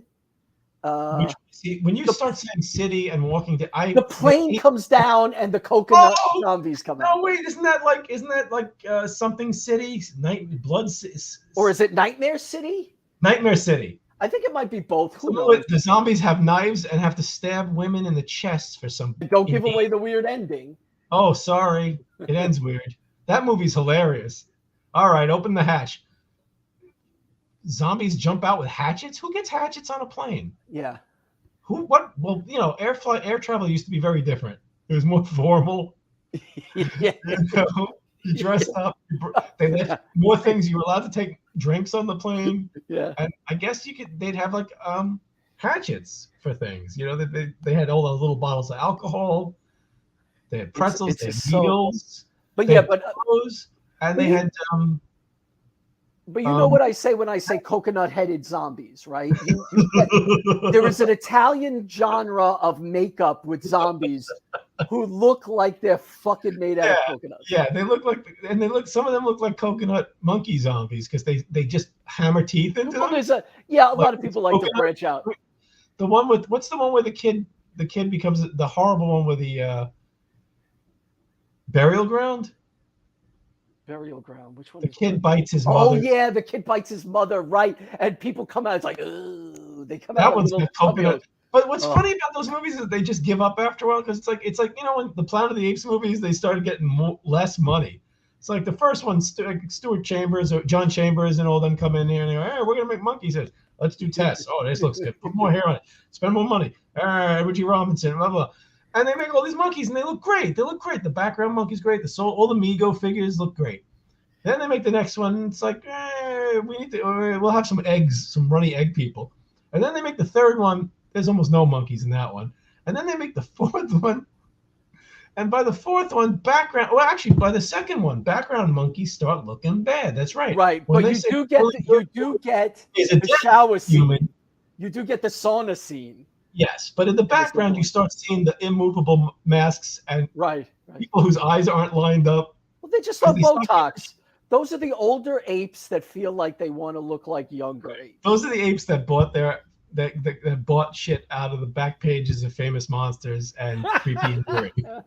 Monkey mask. Want to be an extra? Do you want Inspector Lugan and Claude Akins to rally you as soldier apes? Go, man. But the Italians, they don't give a fuck from day one. You'll have one Romero zombie, one Savini zombie, then 15 coconut zombies, followed by 5 coconut monkey zombies, and then there's a thing that just looks like he put food on his face. Just throw some maggots and rice on a coconut. Invariably there's that one half skull thing with an eye missing and the maggots in the eye, like the main zombie and Fulci zombie. But they do cheap then there's the worst is when zombies show up, and then there's just moss and shit on your face zombies. When they try to do someone with their you see their jawbone. Oh, that looks bad. You can't do that. But it's great when you see one that's just got ping pong balls in the background. I mean, it's ping pong's balls. Oh, I didn't know. Well, hold on. Delivery. I mean, it's just they don't give a fuck. But anyway, that Severin box set. I love the way your mind works. It doesn't work. How long ago was that? It's the mind of Mr. Soames. I've got the mind of Mr. Soames. This is what an unedited podcast sounds like, basically. Oh, what the fuck, right? It's good. I like it. I mean, this is it. We ramble. We talk about a lot of shit. And if a 17-year-old comes in and says The Phantom Empire is the greatest movie ever, we can tell him that a kid kicked that George Lucas in the nuts. Oh, punched him in the nuts. We don't want to screw Popeye and put the Phantom Empire. That's the cereal. I just want to see a kid punch George Lucas in the nuts so fucking bad. Who doesn't? Oh my God, right? And James Cameron twice in the nuts. Edgar Casey, a little up the chin. Real quick, this I just watched I watched something called Dead Time Stories, which I thought I had watched already. Yeah, Dead Time Stories, sure. I recommend it. It's not good, but I recommend it because it's cheerful, if you know what I mean. It's an anthology. It's a guy keeping it's an 80s movie, super low budget, Connecticut. It's one of those movies where they filmed it over years because they would just slowly. I mean, that's the thing. Nobody does, nobody makes a movie. I'm not saying this is good or bad inherently, but it used to be, if you wanted to make a movie, man, you know what I mean? You slept in cars. You did the Sam Raimi, Bruce Campbell thing. You looked like a coconut zombie after filming. And you filmed it over a period of years because you could only shoot on weekends and you could only get people. And now it's just, a lot of it's done for you, which is democratic and great, but fucking write a script, man. You know what I mean? Put something in it. So this movie is ridiculous. Dead Time Stories is ridiculous. It's just totally over the top. It's jerky, but it's enjoys itself. It knows what it is. It's 3 Brothers Grimm type stories, but updated and done as horror things. It's not going to change your life. A lot of it's stupid, but the 3rd episode is got a real crime wave vibe. Oh, really? It's just completely. I don't remember. See, that the thing is, I don't Like when you say it, I can't bring these stories to mind. I'm trying. I don't even. I just watched it maybe a week and a half ago. I can't even remember the first story. Oh, the first story is not based on a legend. It's witches. The actor Scott Valentine, who wowed you in My Demon Lover. Hopefully, he's terrible in this. He looks like he's terrible, but it's witches trying to revive a sister witch. It's jerky. It's goofy. There's some very interesting but fake-looking practical effects. If you like Empire films and Charles Band films, that segment is like up your alley. They're told by an uncle who's trying to get his kid to go to sleep so he can watch some bathing beauty contest or bikini contest. It's totally cheap. When there's an interior set, you can tell it's a set and not even a real room sometimes. The second one is Little Red Jogging Hood or something. It's Little Red Riding Hood with modern settings. It actually has a clever premise, though, that there is a guy who's taking illegal drugs to sublimate his lycanthropy. Okay. And his drugs, the drugs that the pharmacist has got for him, get switched with grandma's prescription, and hilarity ensues. It's not a great segment, but I thought, what an interesting idea that, there's a guy who's a drug dealer, drugs can knock it down, blah, blah, blah. They try to do clever things with, puns and all that. It doesn't always work. But the third one is completely over the top cartoon, stupid slapstick gore, Mad Magazine, kind of like what Trauma wants to do, but just somehow mostly doesn't.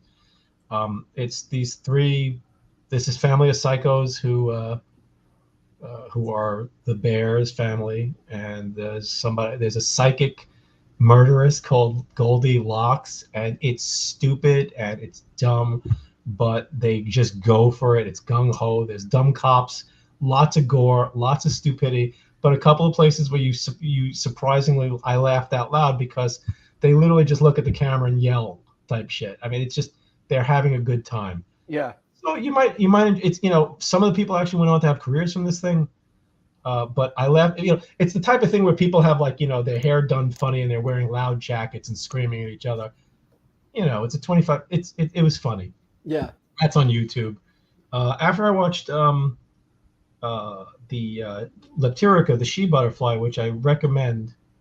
It's not great. It has its issues, but it's a good piece of folk horror and interesting.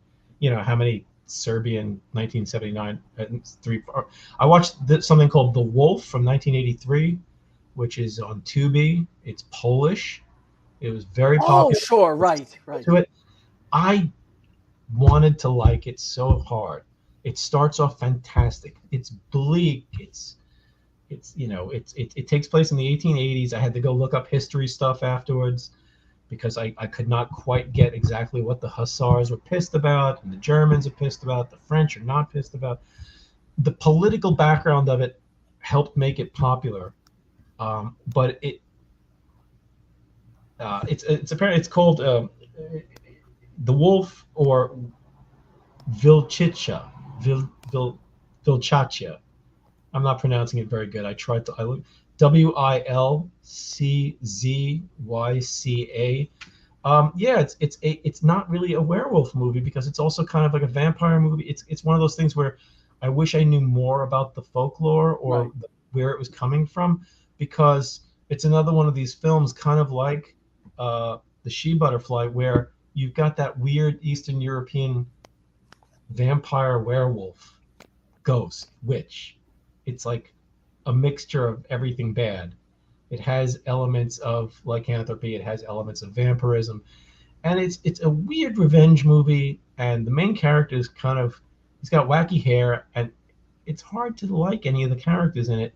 There are some terrific scenes, but I don't think it pulls together. Okay. I would recommend it just out of interest because I've not seen a Polish horror movie before.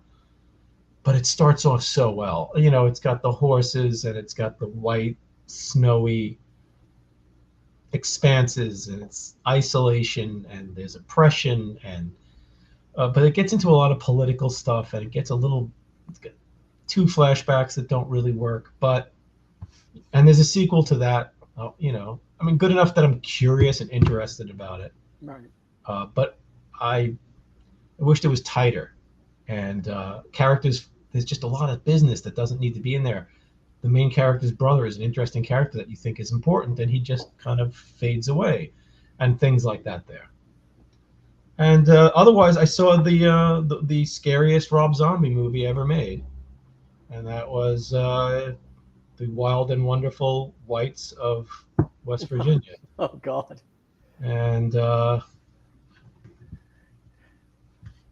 you had mentioned this, and I couldn't look away. But at the same time, I wish that I never started it.